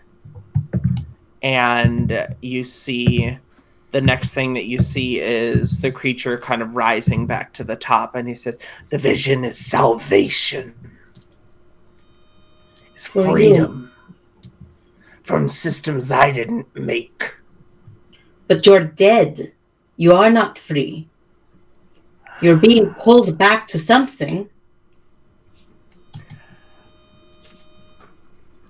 Unlike the weak blue and the weak ruby and the weak amethyst, I will not die. I will be born again. And I have assured of it. I have assured myself of it.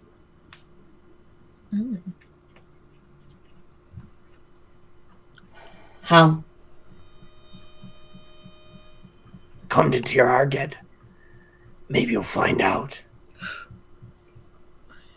And the last of this magic essence is kind of whisked away. Not taking that thromus there, pal. What? That was a threat and a promise. I wasn't digging that thromus very much. Yeah. All right. And so we're all having secret conversations with magic spirits. Anyone want to clue us in? And so now you have a huge-ass dragon corpse on your boat. Yeah. So much science. Is going to lean over the crow's nest and yell down at Llewellyn, "You stay right there. I need to speak to you." You know, I have to say... And then he's going to awkwardly try to climb down. There's like nowhere for me to Like even 20 go. minutes. Damn. We all watched Kendall -1 strength, guys. He's not doing well. sliding down this pole. Do you want me to help you? You look like you need help. You stay right there. You're doing great! Oh, I'm not even allowed to get up. All right. You know, I have to say, you had quite a fashionable choice of weapons earlier. I am a fan of shadow magic, but that does raise a few pretty important questions when it comes to accessing shadow magic, doesn't it? Yeah, I knew. Like this hasn't been the longest day already, and now we have to have this conversation. Is that like not normal? We could always like have it tomorrow if already today's I don't long think enough. that's You know, really we the don't best have choice, if you ask me. We could always have it tomorrow. And so with your discern hauntings, He's Kendall, gonna like let go of the shadow dagger, which seems to dissipate. you'll also notice there's like a sort of like a spirit vibration coming off of Llewellyn. You can't put your thumb on it. Does it seem in any way similar to what the dragon was giving off? The Drake? No. Okay. Come on, let's go talk out of the rain while we head out of here. I'll be right down! And so I don't have to stay right here anymore? Jenkins shifts to kind of moving to the ropes, and you all descend into the beneath of this well-appointed... we can go just to the faces now if we haven't already. Into the beneath of this ship to the crew's quarters. Cruise quarters, because we're on a cruise.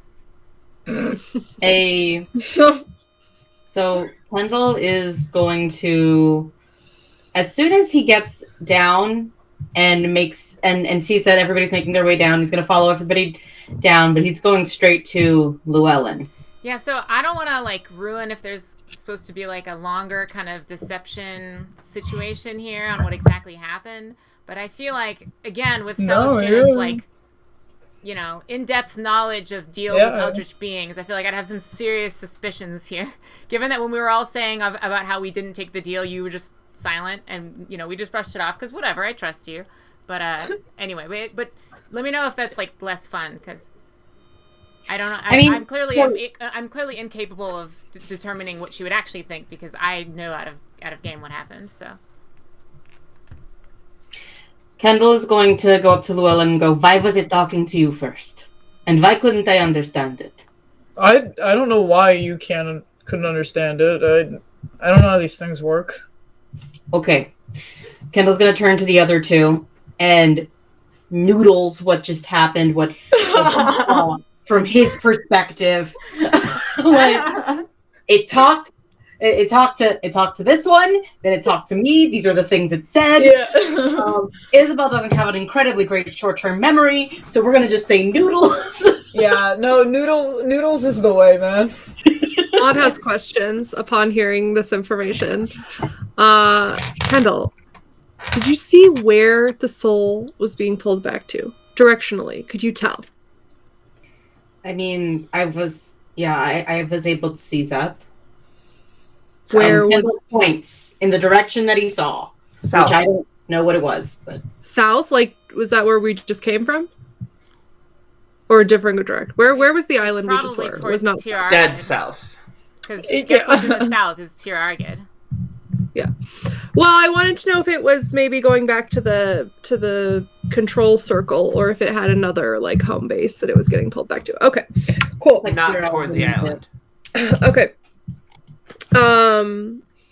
Llewellyn, what did it say to you? Yeah, that's the look you get of like him trying to like juggle these words, and then it's just like Odd just like smiles and tilts his head. I can't believe we have to deal with this now. Telestrina's we could deal with it tomorrow. We don't have to do this right now. Oh yes, of course we can deal with it tomorrow because there's absolutely no risk of us just hanging out and waiting wherever we are. I mean, we can keep the boat moving. I don't know, we can have this conversation later. It could be important though, Llewellyn. What did he say to you? It definitely wasn't. Llewellyn, I want to know. Are you the draconic chosen one of Hirsha? So, I don't know. Or it's entrapment. This is things. the 2000s pothead attempts to get your friend to confess to accepting a pact. Yo, you gotta tell us if you're a cop. What are you, a narc? No, I never got over that line. Odd wants to. I'm gonna see. Odd's a little suspicious. Odd wants to know. I mean, Odd's gonna be trying to determine whether or not Llewellyn is lying. I think. Also, Kendall doesn't know anything about pacts or whatnot like that. I mean, he's a thaumaturgist, but that was like that's kind of different, I think, from warlock pacts and stuff like that. Yep. He's legit just like, did they choose you? Have they done something to you? What have they done to my friend? All right. If this makes sense in character, then you remember a scant couple hours ago when we were offered great power by some scary beings. And yeah, this is just a coincidence that now suddenly Llewellyn can just use shadow magic. Llewellyn. You can tell us if you are being possessed by a demon spirit. Okay, we're your friends. This is the safe space. One, I think.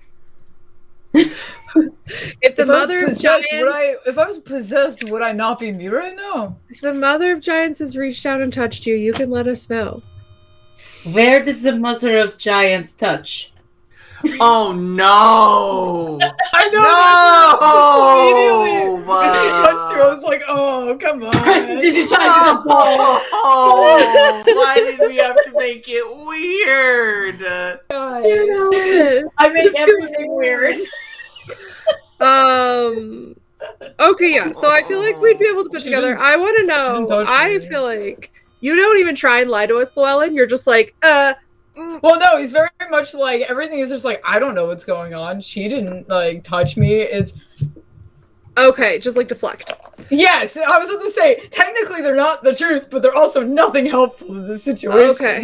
He's contributing nothing to these conversations. Deflect is the word I'm looking for. All right, listen. I'm gonna, like, toss my sword in my hand like this, and then, like, my, the cloud of butterflies, which is around me, is gonna, like, grow more and more, like, active, and like they're like fluttering crazily, and like just the shadows seem to darken around like me as I like walk closer to Llewellyn. Like, I promise that we have your best interests at heart, and really I would really like to not kill you, so would you please let us in on exactly what happened earlier?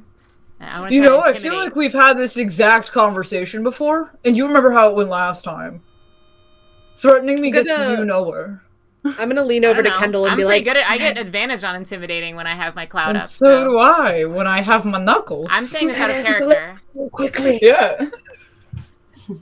Well, I mean, I don't know. Do I get a roll? Odd. Yeah, I'm gonna lean over to Kendall and be like, that escalated so quickly. I've experience with this situation. I'm not taking any chances here. Do you think this is just like their friendship dynamic, or should we step in? The ways that they are. Also, I feel like I've definitely been put in the interrogation box like this before, so I mean, this is another Tuesday. What were you gonna say? So, then we have a. So you're trying to intimidate? Yes, although I will say that wouldn't be a bad place to end the season with this cliffhanger. If that's what we're looking for. But we can also continue. Yes, I'm trying to roll an intimidation. That's what I'd like to do. Yeah, do that. Okay.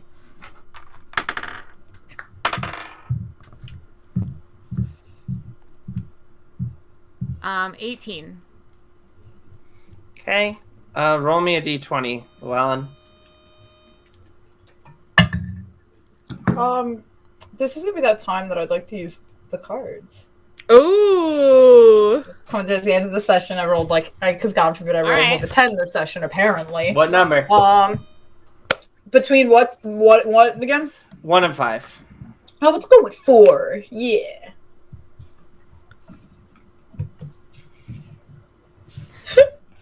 Uh-oh.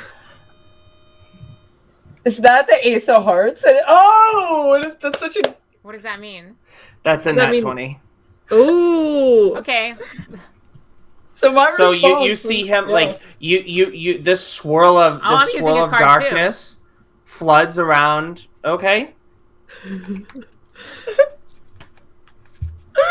You give a good shuffle here. I would love if my dice actually Number? Jack. So that'll get you up to like a 31. The cards! The cards! So then this comes down to, Molly, how committed are you on your stance that there aren't nat 20s on skill checks? Which is pretty committed. So in this, you see a flicker. You see a flicker of fear across Llewellyn's eyes. In this moment, where it's like you're in a strange place, you're not able to slip back into your same underworld, and while this is a familiar threat, and you're not super scared of Celestrina, you are definitely isolated, and this is a chance at even further isolation.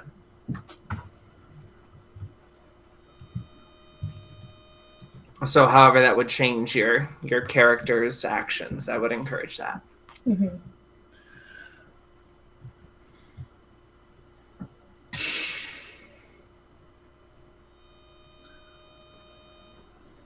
I'm not opening up if you're gonna keep talking to me like that. And his ears are like fully, almost like they're pretty naturally downward. They've fallen pretty far down in like this. Yeah, I'm like a sad critter who can't run off to his little hole. Flipping the sword. Fine. Puts it away. And I'm gonna just sit down and start trancing. Because, like, if something happens, something happens. But I'm fucking tired. Oops, sorry. But I'm tired. Well, Llewellyn, I'd very much like to know what is going on with you and this shadow stuff, and the dragon, and all of that. I myself have different kind of magic now than what I started with. So I am willing to talk to you about mine if you're willing to talk to me about yours.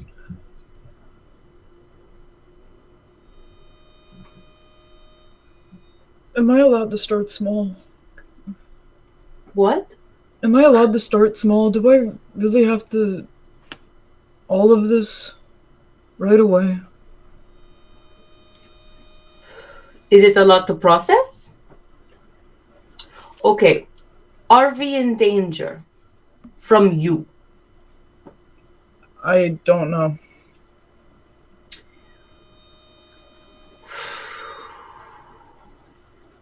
It's a little hard to say it's okay to start small if there is danger from you. Because if it was, I don't think so, then okay. But if it's... Well, there's other things that are probably a little scarier than me right now. Which I don't say a lot, because I'm pretty scary. Alright, if we start small, am I going to regret it? I don't think so. Then we will start small, but you will continue to tell us what is happening. And if it is a danger to us, you will let us know. Okay, then. What do you want me to tell you about mine, and then I tell you tell me about yours? Can we start with the dragon? We can start with the dragon. Let's start with the dragon. What the hell was it? As all of this is going on, Jenkins will come down with a map of the atoll and Garage Wheel, just kind of a world map, and will also come down with an indicator, like a little chip that you can place where you want it to start navigating to. Your last order was to go to, so obviously you might want to go back to check what is going on at this place, but afterwards, where are you going to want it to go? Probably back to Colinth, right? Oh, I thought we probably meant after that.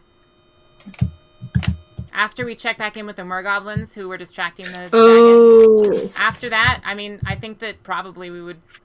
I would want to just go back to where we were before, Otuno, because that's where we were sent from. Mm-hmm. You were told by NorCal, or the the Ethereal Isles, we're told to go from there to Odmoors. I think. like do we have a way to contact? Okay. Do we have a way to contact them without have going the journal? There? Okay, so I think we should go to where the dragon told us to go and find out more. I forget. I'm very bad with the names in this campaign. I'm so sorry. It's like a whole other world. I'm not usually this bad with names in campaigns, but for whatever reason, my brain's not grokking it. So I'm so glad that Scarlett writes things down. Yeah. But you would know that Tirarget is the giant capital. Yes, it's where it's where they took the dragon eggs after the first season.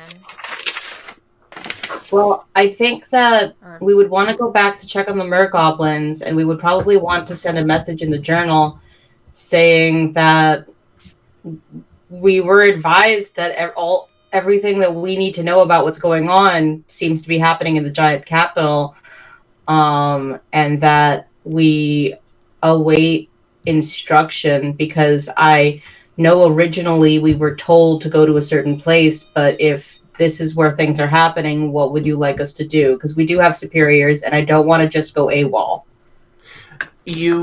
So the response that you get back is, what plans do you have to take care of yourself in the military capital of the giants? We also do have a dragon egg on board that probably needs to be taken somewhere safe. Yeah, that's what... Okay, well, where do you guys think we should go? If, we definitely should take care of the egg first before we go to the capital, because we're not gonna...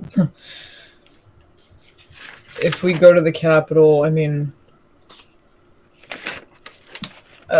Be a nice delivery service. Hey, Giants, you're right. You lost this. I think that's why we should. You dropped this. That's really fair. We probably should because I have make friends sure there. that. Sorry. No, go ahead. What were you saying? I want to go to Utuna'o, or in Celestrina's voice, like, I think going back to Utuna'o seems wise. It's not far from here, and we've got friends there. It's relatively well defended and well fortified mentally against the giants' influence, so it seems like a relatively safe place to take the egg. They can they know a lot there about magical creatures. Okay, yeah, I would agree with that. Good idea. And then we can go from there. Okay. So, thank you for a wonderful season 2. I really appreciate you all. Sounds It's good. been this season was such a pleasure. I can't. Thank you, Molly. Thank you all. Thank you, audience, for going on this journey with us. These last 3 episodes, we've gotten a chance to stream live. Not stream live, but do like a stream on Twitch, a debut on Twitch, and so hopefully you'll have been hearing commentary from me and Jen, or maybe me and some of the cast. We'll see what's going on. So for anything that you're plugging, any socials that you want people to follow as we make our exit from this season, Scarlett? No, not really. Or products you're just a fan of, or maybe just like a concept that you just want to plug? Like, hey, Marxism. Universal healthcare. That's so funny. God. So, Scarlett, anything you want to plug? I have a little tiny art project that I'm getting going with some friends. We're gonna sell some cute stickers, me and a couple of friends of mine that make art. It's gonna be under the name Peculiar Alchemy. And I think we're gonna hopefully have that domain name of peculiaralchemy.com. So check that out. And that's make sure that you get all your stickers. If you need stickers, have I got the girl for you. Wait, I'll show you. They're cute. You keep we going. Got merch. Yeah, well, not ours, but yeah. Look, here's one. If you're gay, which you might be Who if you watch this show. Wow. And here's one if you hate the patriarchy. Oh, it's got a curse word on Who it. We should doesn't? not. No. Never mind. Can you put a thumb will over be the curse shown. word? We It can says look at F the patriarchy. Hey, heck yeah. There you go. That's it. Wicked. Great plug. Ray, any plugs? Give it up for passenger pigeons for the guy who doesn't have social media. No, I don't have no part in it, but give it up for Benjamin Huffman for making my classes, or I would be playing something like a warlock right now when I could be playing this one. Woo! Or a monk when I could play pugilist. This episode brought to you by throwing shade at warlocks. Isabel, anything you're plugging? Well, I was actually thinking about it, and there's a convention I'd love to plug. I'm not going to be working it this year because of a conflict in dates. But if anybody has the weekend of January starting Thursday, January 4th to... Oh, this will not be out by then. Okay. Well, I'm still going to plug it because they have 3 conventions a year. And I have a conflict of dates for the January one. But there's a convention that has been going in Morristown, New Jersey for a long time, run by a group called Double Exposure. It's for game development and design. And if you're interested in that kind of thing, which you might be if you watch this, then you should check it out. They have a convention in February, they have one in October, and they have one in July. And so it's really cool if you want to get to know the gaming industry a little bit better. And I've staffed for them for many years and always had a good time. Wonderful. Thank you so much. Adora, any plugs? Any concepts you're plugging? Gratitude. Gratitude. Big gratitude plug. Yeah, follow me on social media, and I've got all kinds of weird stuff going on all the time. Like DJ Adorablue, basically every platform. I'll also plug that you should come to SoccerCon, which happens on Easter weekend, last weekend of March in Seattle, because all the queers and the ravers go, and the dance is the best thing you'll ever go to, and I'll probably be involved in it again, which I was emceeing it last year. And then I always throw a little rave outside the con on Sunday for us to decompress kind of, but it's a very chill vibes rave. So there's a lot of really great stuff if you're queer and if you like music, or if you like anime. That I understand it is an anime convention. To me that's secondary. It's a very unique anime convention. Cons are about the socializing. Yeah. I will die on that hill. MagFest and SoccerCon are both really special cons that I've been to in terms of the socializing. They're different, very different, but both individually super special and cool. And SoccerCon is really special. It's really something else. It's really worth it. I will say double on that cons are for the socializing aspect, and I wouldn't be where I am in the gaming industry right now if it weren't for the Double Exposure, Dreamation, Metatopia, and all that conventions in Morristown, New Jersey, because it allowed me to meet some really amazing people who put me in contact with other folks, and that's how I got to meet Molly. Yeah. And things have only gone downhill from there. That was the beginning of the end. Your perspective for a amazing friendship so far, but okay. As you know,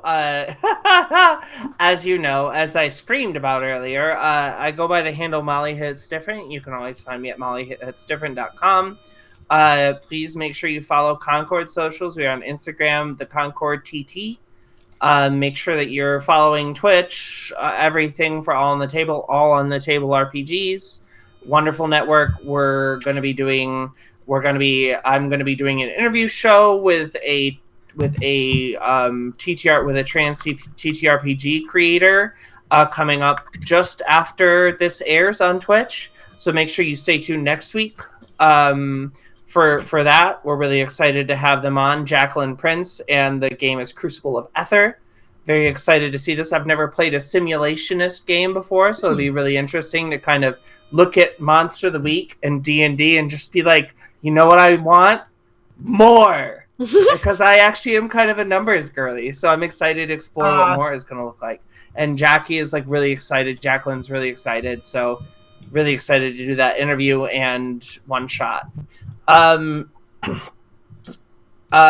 Make sure you check out TTRPG in a Castle. Really cool. Do a D&D campaign in one weekend. Freaking wicked. So very excited. You'll see Isabel there. I will be there. You'll see me at Toricon. You'll see me at SimCon at University of Rochester. I'll be at Running Gag, which is at Geneseo. And you'll also be able to see me at UBCon, where I will be running all third-party, inspired by the Concord and Tales of the Concord. So make sure you're there. And we will be back in freaking March with a crazy production schedule for 1 week and then a very chill production schedule for the rest of the time to get you all set up with season 3 to see where this crazy story goes. So this has gone on really long time. So thank you so much for being here. We love you all. And we'll see you in just a little bit. Well, before we go, you get plug TTRPG in a Castle. What are you going to be DMing there? Because I don't think all the seats have sold. I will be running Call of the Netherdeep, the Matt Mercer vehicle. I will be running Curse of Strahd. A not Matt Mercer vehicle. No, but the other one. That people love. The other one with the sexy daddy vampire. All right. Goodbye. Thank you. Bye. Bye.